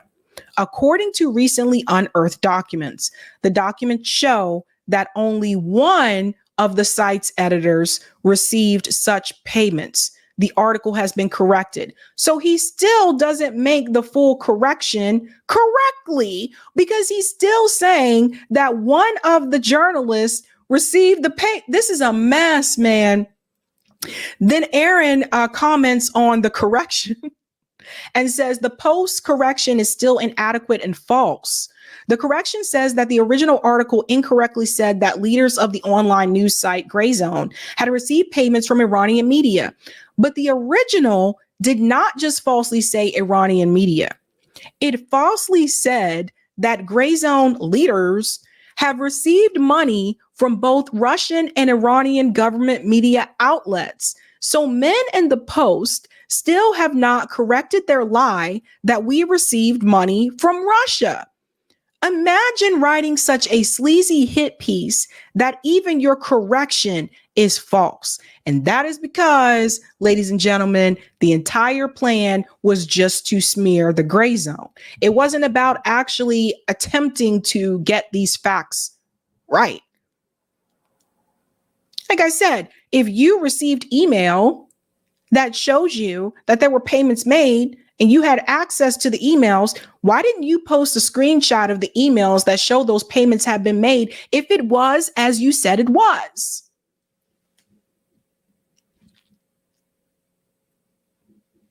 Because it wasn't, fam.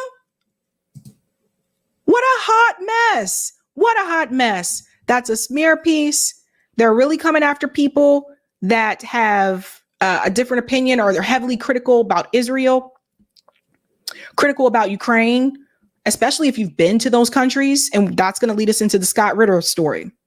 Especially if you've been to those countries, they're heavily coming after those journalists and activists now. Heavily. Top leaders. So I wish them the best, but it is a hot mess. Okay. It is a hot mess out here in these streets. So we're seeing these voices not only just heavily smeared, but heavily attacked. And even when they do retractions, even the retraction is poor.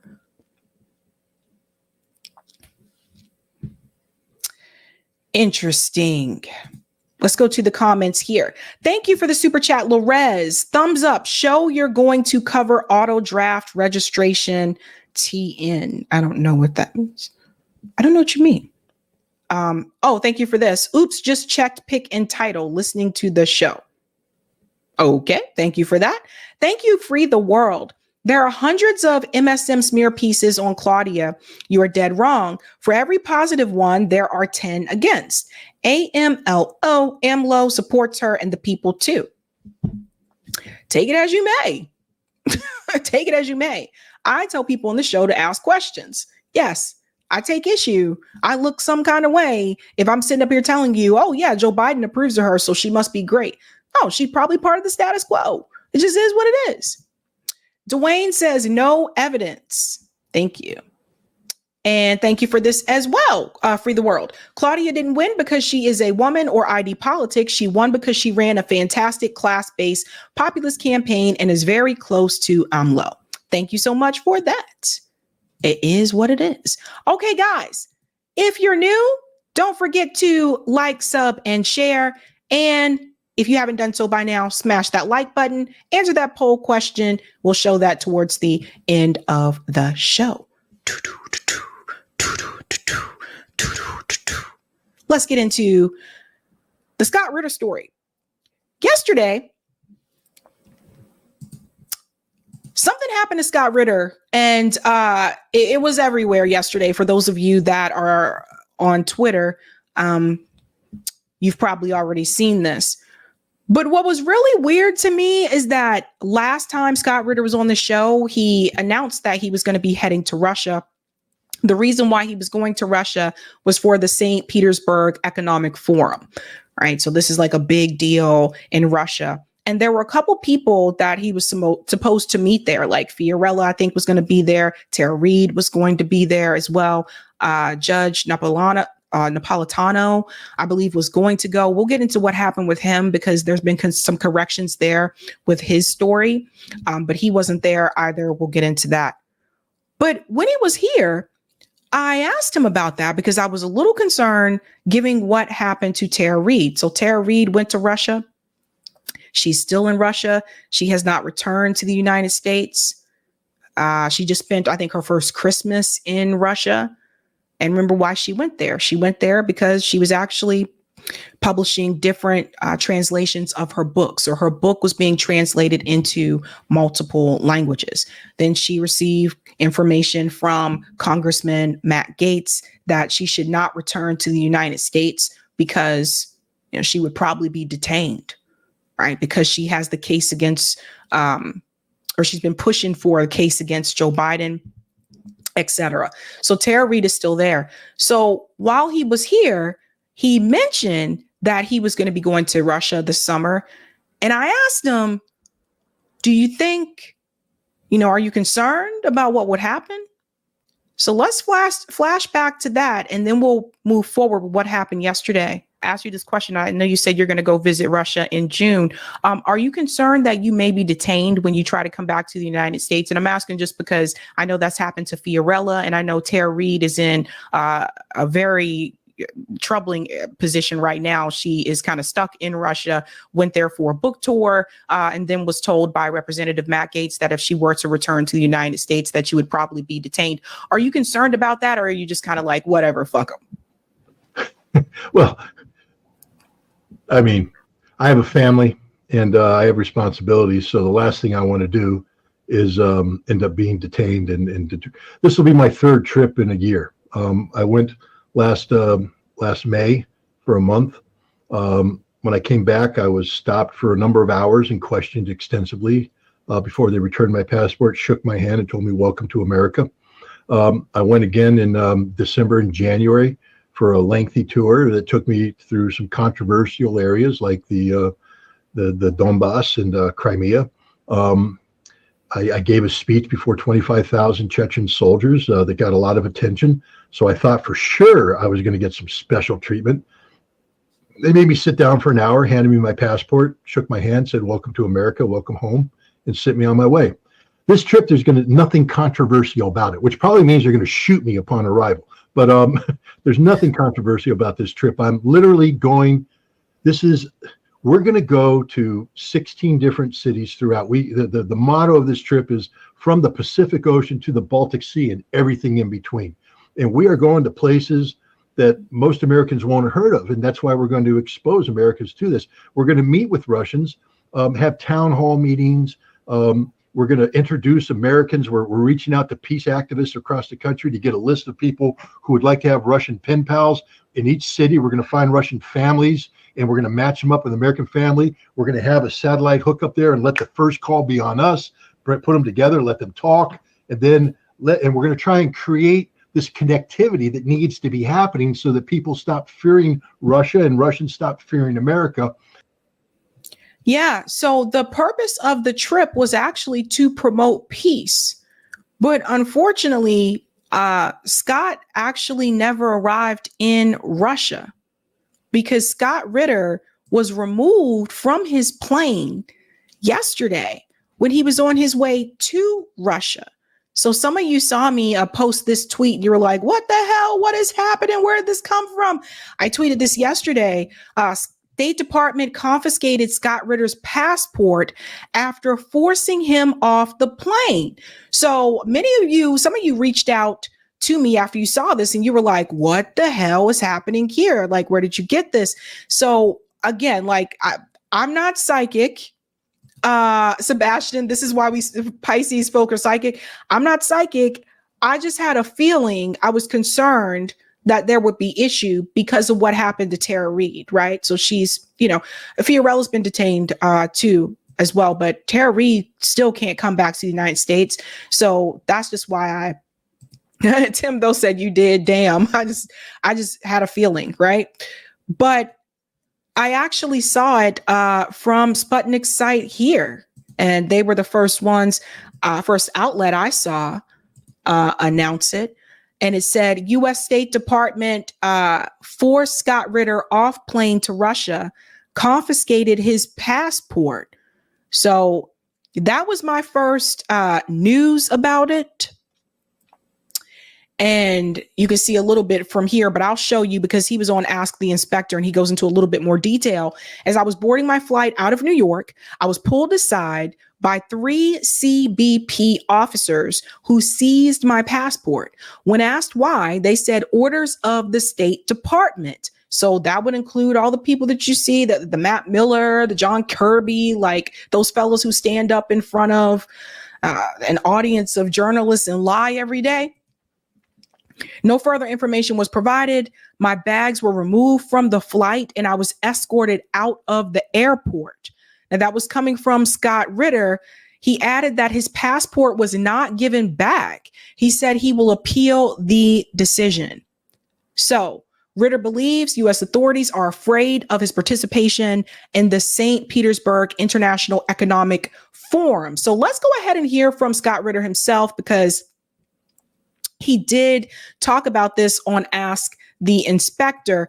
And for those who are wondering, there was word that Judge Napolitano was also removed from the plane. I do want to issue that correction from Sputnik here. That actually did not, according to Scott Ritter, Judge Napolitano canceled his flight to Russia for different reasons unrelated to Ritter's removal from the plane. So I just wanted to clear that up because I know some people were mentioning that different reason he wasn't taken off of the plane. But you can hear from Scott yourself here. A little bit more detail, Scott Ritter on Ask the Inspector about how things went down. Lego. Well, in short, I was prohibited from boarding my flight to Istanbul and on to St. Petersburg by the Customs and Border Patrol, who claimed to be acting on behalf of the U.S. Department of State. They seized my passport without explanation and therefore denied me the ability to leave. This was a deliberate ambush, and what I mean by that is this was not a spontaneous, administrative thing. This was a deliberate act by the United States government to prevent me from getting on this airplane to attend the function that I was scheduled to attend, which is St. Petersburg International Economic Forum, where I was scheduled to appear on 2 panels. And just so people understand, the St. Petersburg International Economic Forum, I think most Western people, if you said Davos, everybody goes, well, that's that place where the World Economic Forum, that's where all the heads of states come and it's a big deal. And if I said, hey, I'm going to be speaking, at Davos, people go, wow, that's a big deal. St. Petersburg International Economic Forum is a bigger deal than Davos. It's a bigger gathering with more important people, especially in this day and age of the of BRICS. It's a very big deal, and there's no doubt in my mind that the U.S. government said you're not going to speak, and they seized my passport. Whether they've revoked my passport, I don't know, because they didn't give me an explanation. I guess tomorrow I begin the laborious process of calling people to find out just what the hell's going on. But it is what it is. I can pause there for just a second and we'll go into a little bit more detail with them here. First of all, we should be free to travel wherever we want to go in this world. This is just ridiculous. As an American, you should be able to get on a plane and go to whatever country you want to go to. And it doesn't matter. It should not matter. Who cares why he was going there? You should be able to go where you want to. This is supposed to be the land of the free. Are we free? Apparently not. Apparently not. If you can't just get on a plane and go to where, what the hell? So this is a problem. It's a problem. It's not just with Scott Ritter. It's a problem that Tara Reid can't come home. It's a problem that Fiorella got detained for doing her job as a journalist. It's a problem that Kit Clarenberg was detained for doing his job as a journalist. That's a problem. Let me just, so everybody understands, I'll give you a little bit of background about the passport, because some people say, well, I mean, the U.S. government has the right to seize passports, don't they? Under limited circumstances, they do. But remember, travel is a sort of a, constitutional right. Free speech is a constitutional right. And they have infringed on my constitutional rights. So on what basis? In 2009, my passport was seized by the state of Pennsylvania when they arrested me and began the process of manufacturing a criminal case that led to my conviction and incarceration.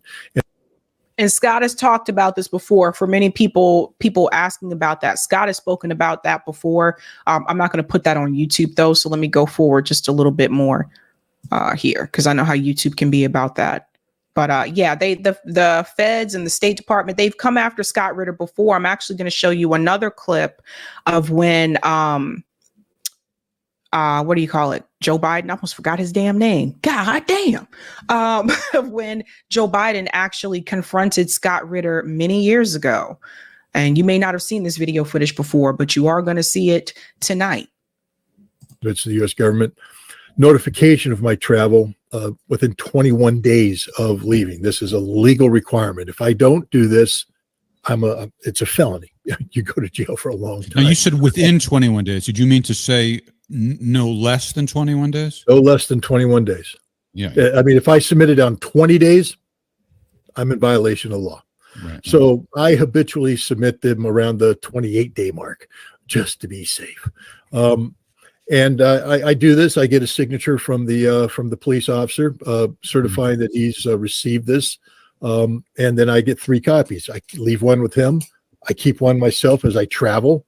In case I'm confronted by a Customs and Border Patrol person who says, have you complied with us here? Right here. Boom. And I give one to my wife in case they decide they want to incarcerate me. She has a document that she can show to a lawyer. So I've done this. Now, I have to admit, the first time I went to Russia, anybody who was talking to me at the time, I didn't think the U.S. government was going to let me go. I thought for sure they'd come up with some excuse to stop, seize the passport, etc. But nope, they let him go. So again, it's not like this was a secret trip. He's making it very clear to you that he had to notify the government to let them know where he was traveling to. So it's not like this was a secret trip. We're going to fast forward to the second part of this discussion here, where he goes into a little bit more detail as well. On this trip, I submitted the travel request with the record again, 28 days in advance.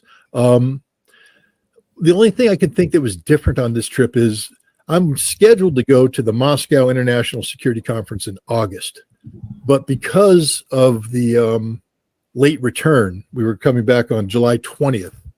The 21 day, if I had waited to submit my paperwork upon return, I wouldn't have met the 21 days. So I submitted it early. And I'm thinking they freaked out. I'm thinking they looked at me taking a 45-day trip to Russia, then turning around and making a 28-day trip to Russia.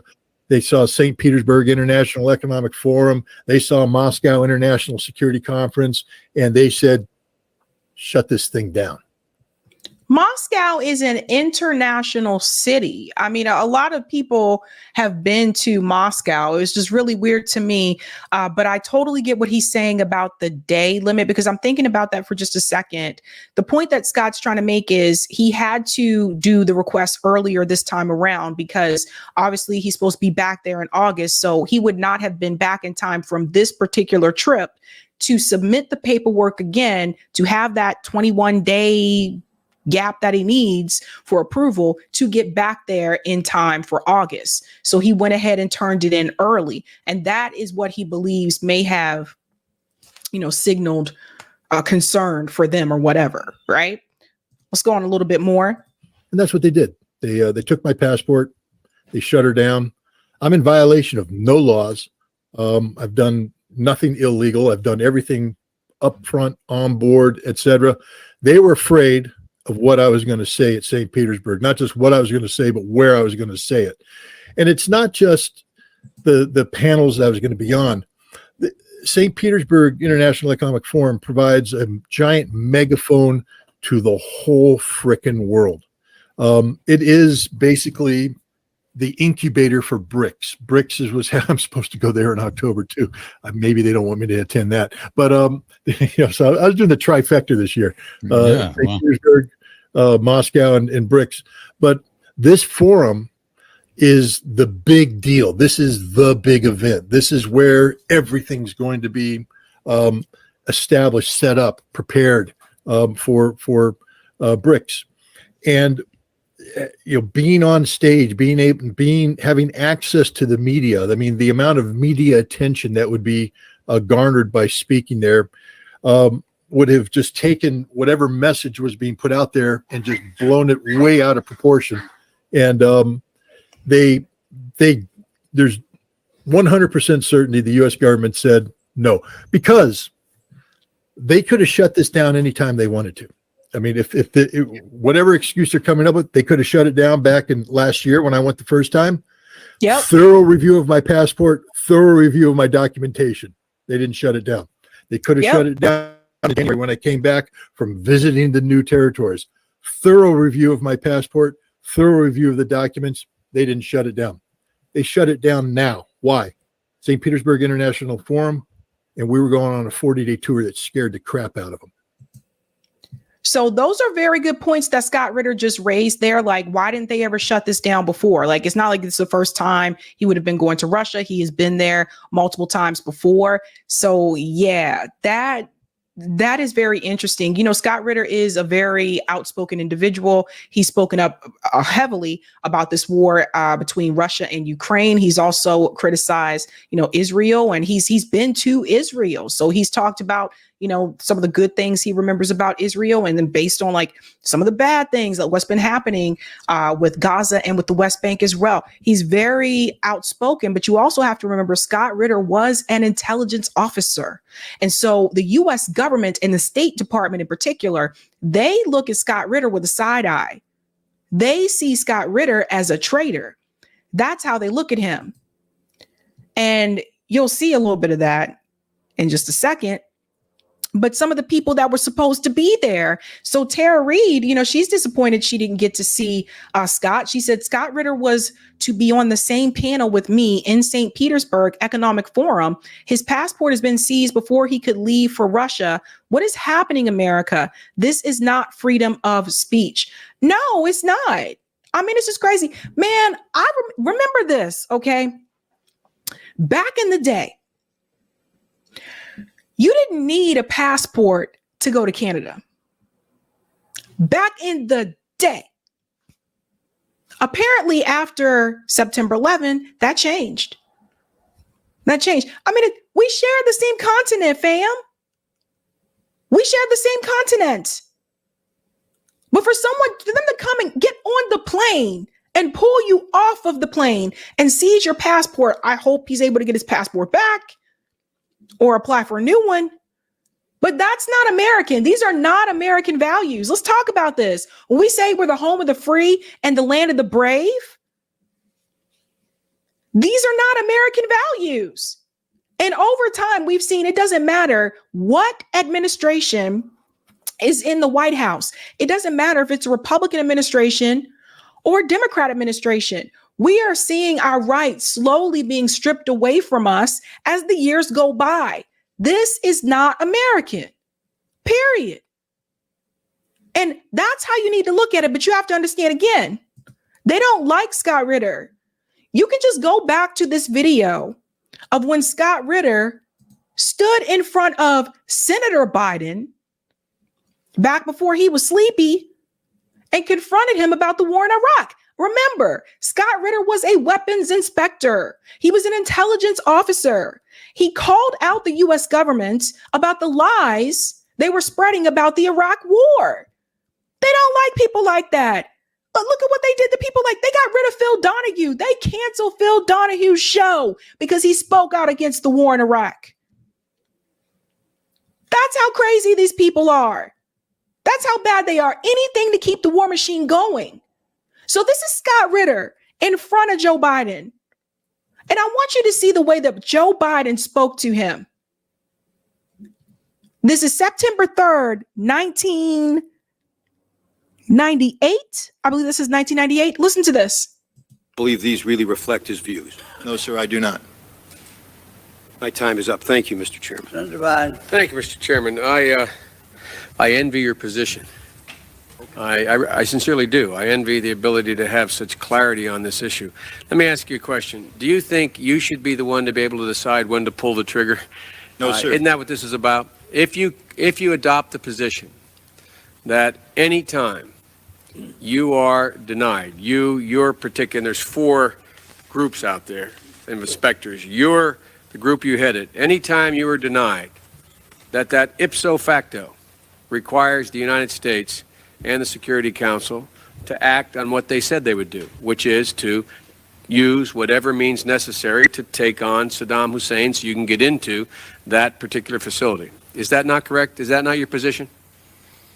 Mr. Senator, I have a job to do, or I had a job to do, and that was to disarm Iraq in accordance with the provisions of relevant resolutions. With all due respect, I'm not trying to be confrontational. I'm trying to get this as clear as I can. I really mean this now. You have an absolute logic. You put together a very tight syllogism here. You have indicated that your job is to disarm. The only way you can disarm is to have access. The only way you can have access is either with permission on the part of Iraq, or if denied, forced access, right? Compelled access. Compelled. Yes. Well, okay. Compelled. You sound like the lawyer and I sound like the military guy. I mean, compelled, where I come from, when my old man said you're compelled, it meant I was forced. I mean, it was a real simple proposition. It wasn't much to debate. Now, there is a clear logic to that. And that's what I mean when I say I respect your position. But that means that whenever you choose a target that warrants inspection and you are denied, that ipso facto, at that moment, the only way your position can be satisfied or sustained is if the UN Security Council or the United States, acting unilaterally, uses force to guarantee access. Is not that true? Yes, sir. Now, that means that you get to choose the time and place when we would use force, if we use force. No, sir. Of course you do. If you choose the site and it's denied. And we coordinate with the member states to include the United States. Exactly. And prior to us going in, we had their agreement that this indeed is an inspection worth doing. Okay, inspection worth doing, everybody's agreed it's worth doing, and it gets stopped. Yes, sir. At that moment, we're an automatic pilot as far as you're concerned. Period. No ifs, ands, or buts. Now, I respect that.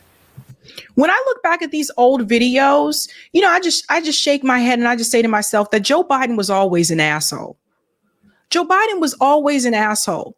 Whether it's this video or it's the video of showing the Anita Hill hearing against Clarence Thomas and the way that Joe Biden spoke to Anita Hill during that time, I look back and he was just always just a snarky asshole, But so remember, guys, you think that Joe Biden forgot who Scott Ritter is? This is, well, maybe. Joe might be because he's kind of sleepy. But this is Scott Ritter in front of Senator Joe Biden, talking to him about the war in Iraq, talking to him about the weapons. Let me see what it says here because I forgot to read the description.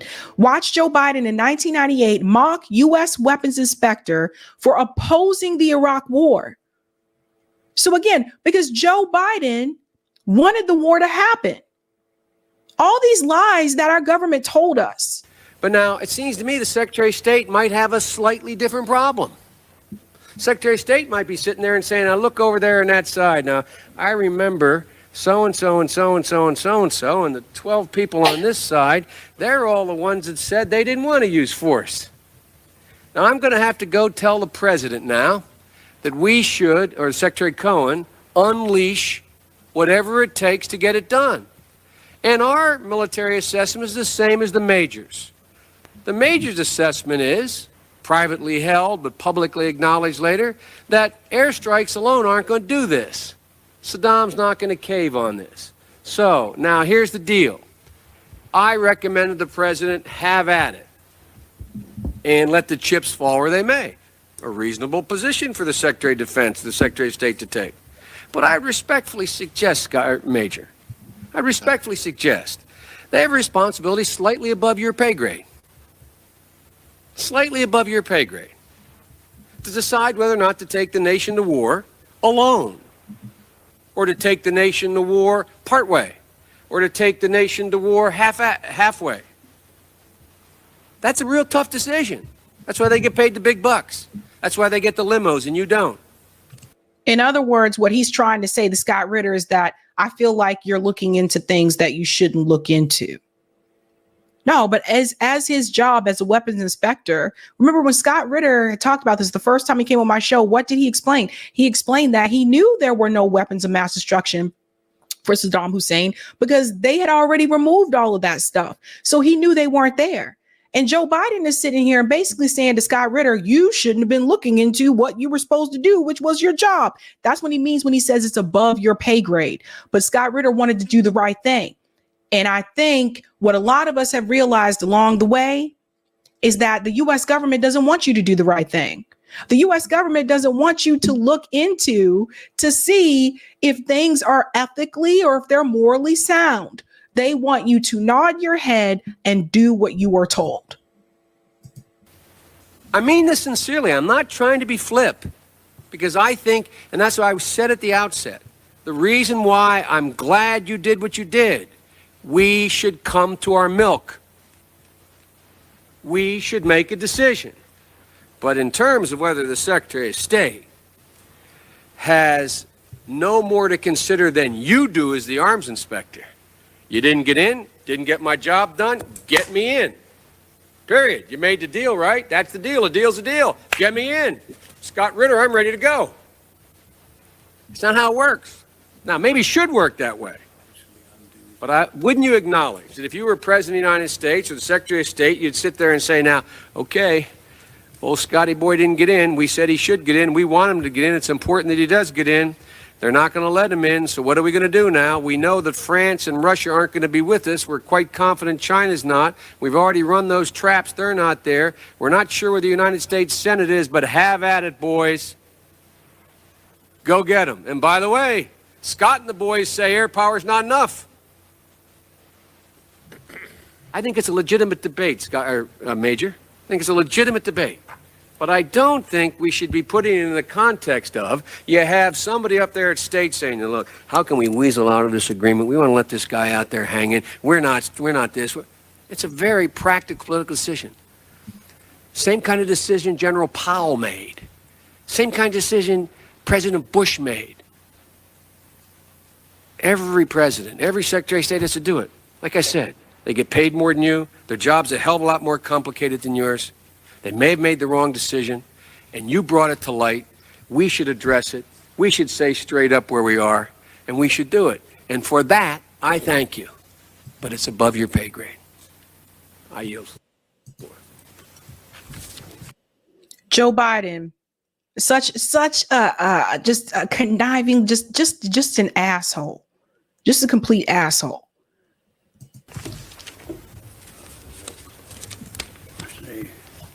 Senator Warner.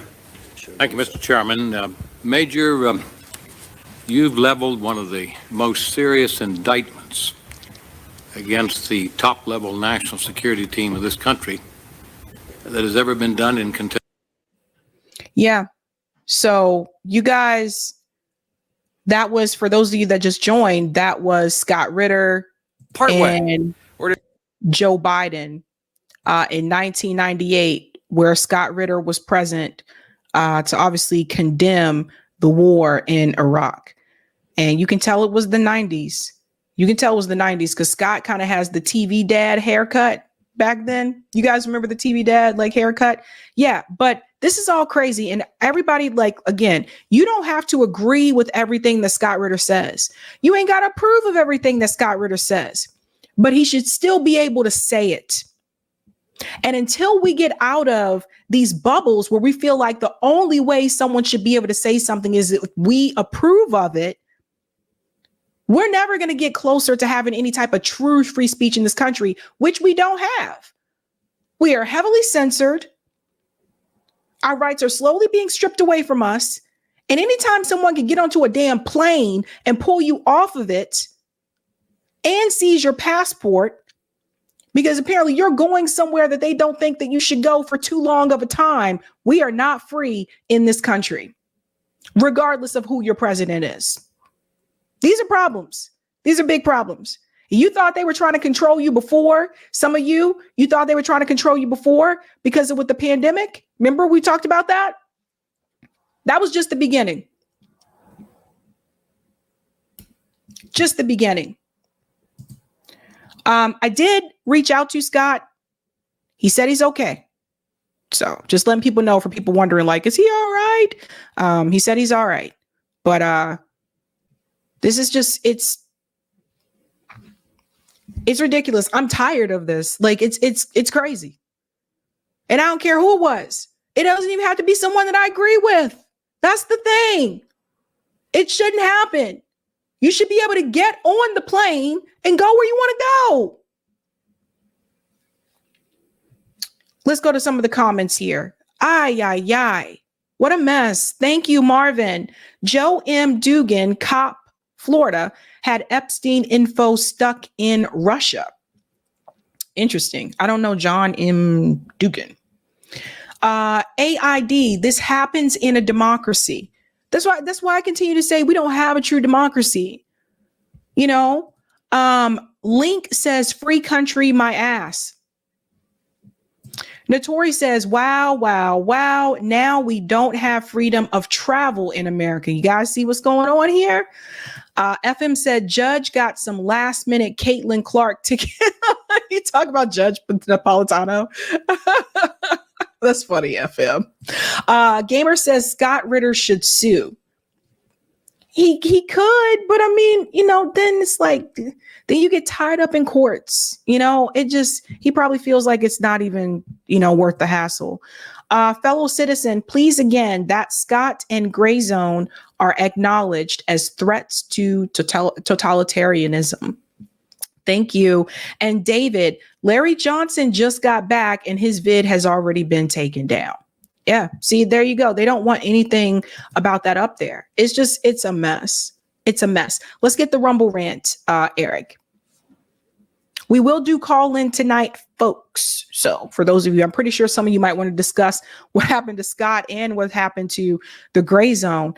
Thank you for the Rumble rant, Samuel. I can only look with horror at the images of the Israeli state bombings in Gaza. No reason justifies the killing of Palestinian civilians. Nothing can justify the killing of a child. I hear you. And Eric, I think whenever you're ready for the poll, we can show the poll as well. And I will go ahead and get to the ballot measures. Okay, guys, again, we will do call in tonight. Eric's going to put those poll results up when he has them. So we'll do that. And right now, I'm going to jump into Oklahoma. So we are almost done. After Oklahoma, I have Texas and I think Wisconsin. We are almost done with the ballot measure results for 2023. And hold on, my Wi-Fi.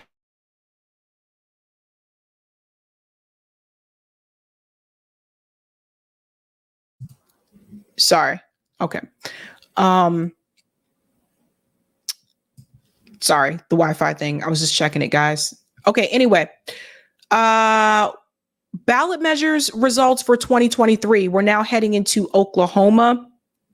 And once we're done with these, which we only have two more left, Texas and Wisconsin, then we will start the ballot measure initiatives that will be on the ballot this November. So Oklahoma only has one. Oklahoma only had one for 2023. So in Oklahoma, citizens of Oklahoma may, through direct initiative, initiate statewide legislation via ballot measures in the form of either initiated state statute or initiated constitutional amendments. In Oklahoma, citizens also have the power to repeal legislation via veto referendum. Single subject rule. Oklahoma has a single subject rule for both initiated statutes and initiated amendments. Again, the single subject rule means you can only have one subject be part of a ballot measure. You can't have like two different subjects be a part of one ballot measure. Okay. Competing initiatives. Oklahoma law provides that in the event that two conflicting measures are approved, the measure with the most affirmative votes supersedes the other on all points of conflict. The other measure is not wholly superseded. Oklahoma law is unique in providing a second chance when two conflicting measures are both defeated. In Oklahoma, if two conflicting measures are both defeated, then the one with the most affirmative votes, provided it received approval from at least 1/3 of the total voters for or against both measures, is resubmitted to voters at the next election. So that's different from my state. Definitely different from my state. Number required. The number of signatures required for initiated constitutional amendments must equal 15% of the number of votes cast for governor. With initiated statutes, it must equal 8%. For veto referendums, 5%. Previously rejected measures require 25% of this number in order to be placed on the ballot again within 3 years. Distribution requirements. Pay per signature. Oklahoma allows paying signature gatherers based on the number of signatures collected. So that's huge. If you want to participate in some type of ballot measure campaign in Oklahoma, it looks like you can actually get paid for it. That's interesting. Deadlines for collection. Petitioners have 90 days to circulate an initiative petition beginning on a day set by the Secretary of State, starting at a maximum of 30 days after all challenges to the initiative petition are finalized. For referendums, signatures are due 90 days after the adjournment of the legislative session in which the targeted law was passed.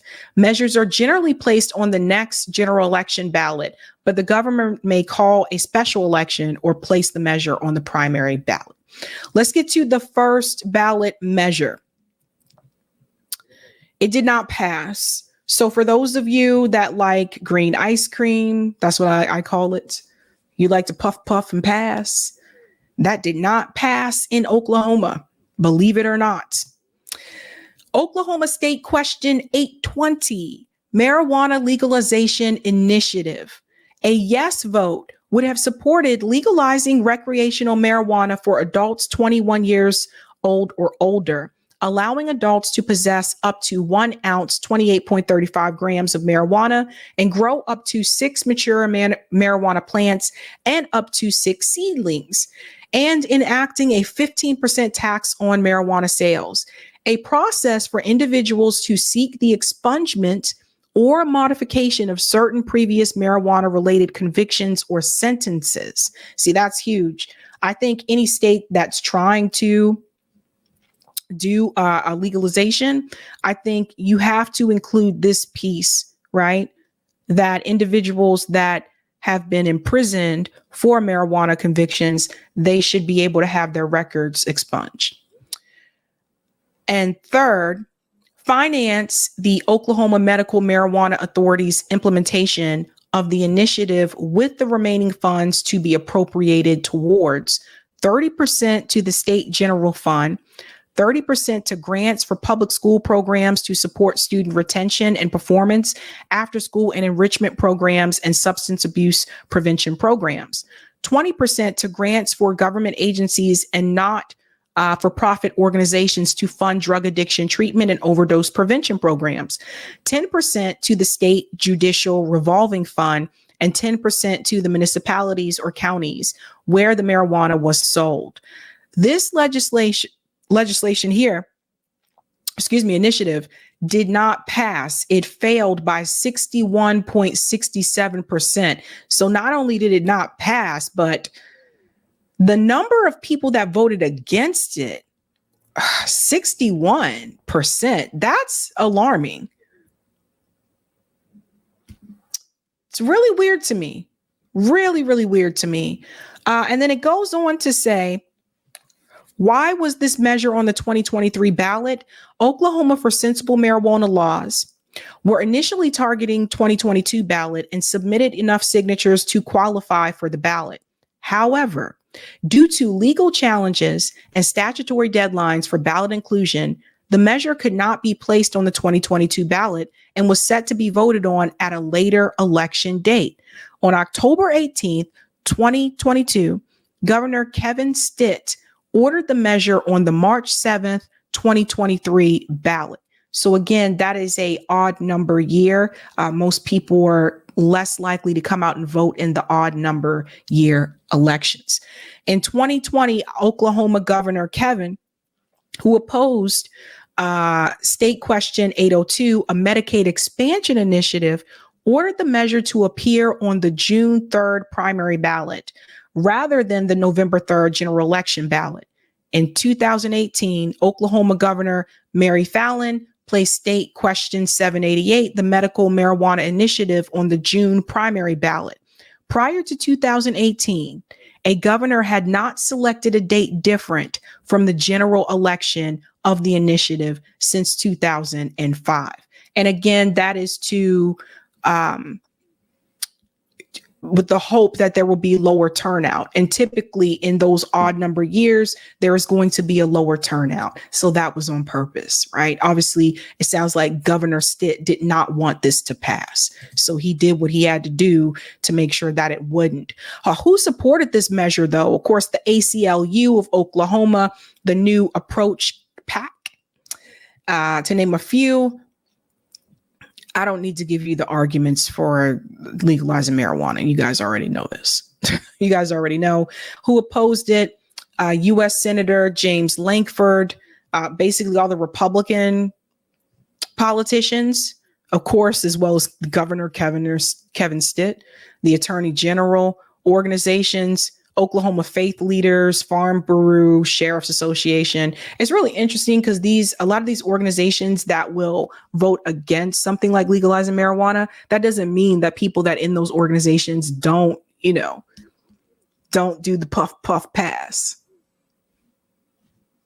That's the thing that always killed me, And for those of us that lived in the South, it was always interesting to me, the same people that used to preach to other people about going to church every Sunday and the Bible says don't do this or whatever.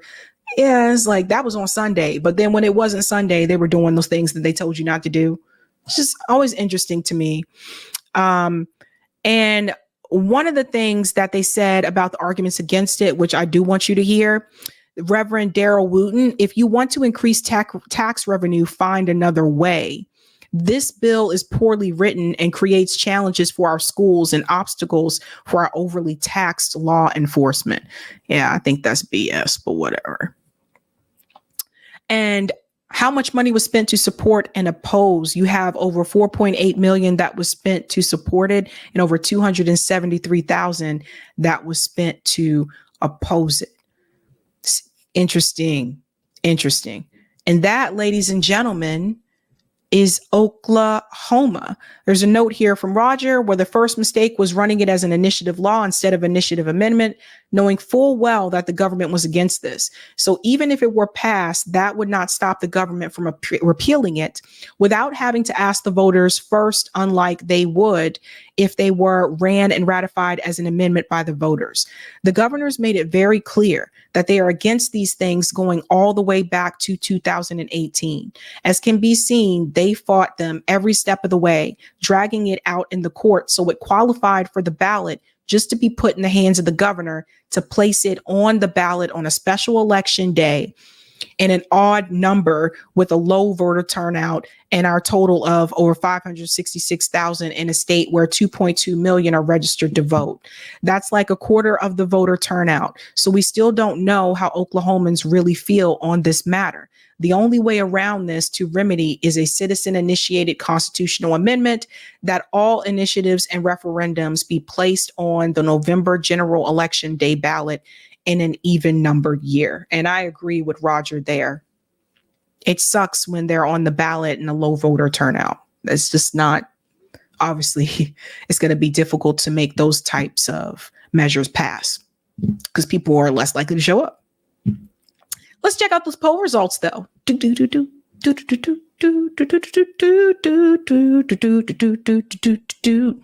Are you surprised Mexico elected a female president? Over 2,116 votes.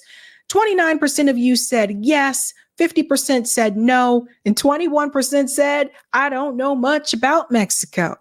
All right. Appreciate you, fam. We are going to do the call-in segment tonight. So Eric's going to come on for just a second. I'm going to take a quick break. I'll be right back, and then we will start the call-in show. All right. Yeah, don't know what's that song? I don't know much about Mexico. No, not quite. All right. So this is a part of the show where we give Sabby a little break while we get things. She takes a break. She gets the Zoom room set up because that's a little bit of setup now. And then we're going to be transitioning over to the Zoom Hangout is what I like to call it. We were talking about some different names for it on the last one, but yeah, that's over there. We can see what you got to say, which we're interested in, and it's a good conversation over there. So we'll be posting the link as soon as we have that set up. And in the meantime, we had some chats come in. Let's see. Thanks for this one from Roger Meadows saying President's IQ is below his pay grade. Yep, below the pay grade, man. Come on, man. And then thanks for the super chat, James Stark. Sorry about the super sticker. And then, Free the World is connecting up to this Rumble rant, which I didn't show the second part of, but saying that the quote from that he put on there was a quote from Claudia, the new president in Mexico. Actually, I'm going to bring that up. I can show that one again and do it right this time. On the Rumble rant, scroll that down a little. Here we go. So the quote, and what this is about is this is just making the point that the new president of Mexico, there, Claudia, is definitely pro-Palestinian and definitely against what's going on with them there. And against what Israel's doing in a big way. So this is the quote, and this is from the new president of Mexico, Claudia S. I can only look with horror at the images of the Israeli state's bombings in Gaza. No reason justifies the killing of Palestinian civilians. Nothing can justify the killing of a child. And again, that's a quote from Claudia Sheinbaum. So, I mean, that's a good quote. That's a good, that's a reason to maybe believe, that she'll do some good stuff. Moving on. Thanks for the super sticker, Jasmine Harrell. Appreciate that. Oracle Delphi, I thought this was a good one. It's just saying Barack Obama selected Biden for a reason. And that was, there were a number of reasons. I think Obama and his team definitely picked Biden because they wanted to make sure that, kind of to I don't know how to phrase this rightly, but, making sure all the white folks felt more comfortable about Obama. They basically picked strong Thurman's buddy. And, but I think there was also that idea of not wanting a vice president that would outshine the president too much. And he wasn't that afraid of Biden. I mean, Biden only got elected to president, because of all the ridiculous machinations and political nonsense. He's not exactly an inspiring figure there, Joe Biden. And thanks, Beth B, for becoming a YouTube member. Welcome. And thanks for the super chat, Roger Meadows. We already decided Sabby's think tank. Yeah. All right, Roger. We'll work it out and call in. All right, let's see. Oh, Bad Cookies is coming at me about the Red Sox. Let's see. Wait, where'd that one go? Looking for it. Oh, no, I can't find it. Anyways, yeah, the Red Sox aren't exactly doing it this year. So, but we'll watch it. We'll be watching the Celtics. All right, topics. Yeah, so when we get into and Corey said there's still a lot of baseball left. Yes, that's the case. So in the Zoom Hangout, formerly known as Call-In, until they shut down Call-In because it wasn't making money for Rumble.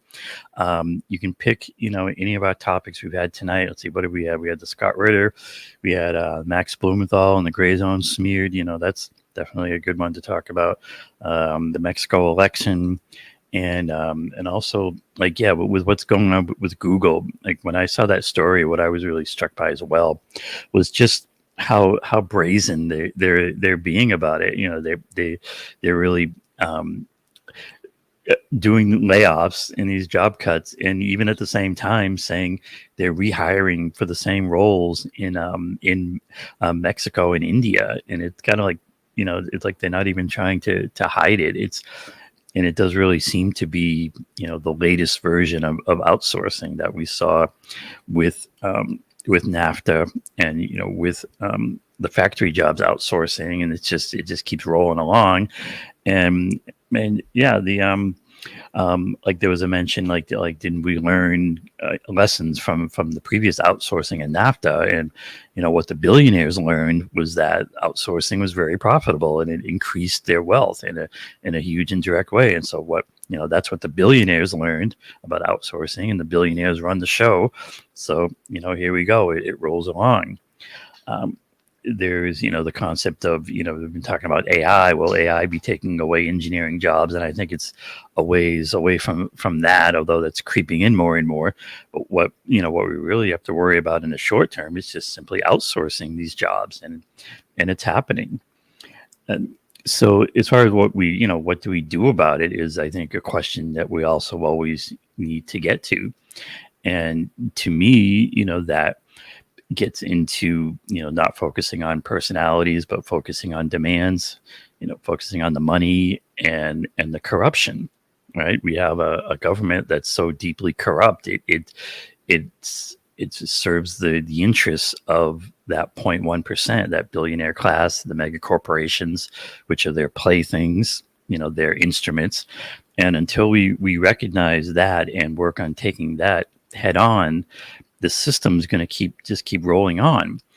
So then the next step, right? I talk about MCDS, money, corruption, demands, solutions. So then the next step, right? You have the money and the corruption, the MC. It's really important to get to the D, right? What are our demands? And a key demand is to be insisting in that our government works for us, for the 99%, you know, not for the billionaire class. You know, that's the key demand. And if we're doing this talk and we're not getting to that, then we're not getting to where we can be really getting to real fixes. You know, we need to make corruption become politically toxic, right? If a politician cannot really defend themselves against the accusation that they're corrupt, you know, they need to be gone. And that's also what we need to demand. Yes. All right. So now, yeah, give me a second. I have to pin it on the. Okay, here we go. Because my phone is. Yeah, so we're going to be pinning getting to the right screen here too. Yeah. All right. So it's pinned to the chat. That's the link to get into the Zoom Hangout. If it asks you for a passcode, sometimes it does, sometimes it doesn't. But there's the passcode there, and we'll be seeing you in there. Yeah, let me go ahead and put the passcode up on the screen, just in case you don't see it in the chat. It's just easier to put it here. And I usually open the Zoom room while I'm on the show, just to make sure you guys can get in. See 267 and then 420. Save there. So this is the passcode here, and it's pinned to the top of the chat. So you just click on it. I'm actually going to go ahead and click on it here. Open up that room. Zoom. I'm going to try to get this into the, I'll put this in the Rumble. And then we just ask that you just make sure you mute yourself when you come in. It looks like that is happening. Well, people are muted, so that's good. Uh-oh, not anymore. Oh, that's me.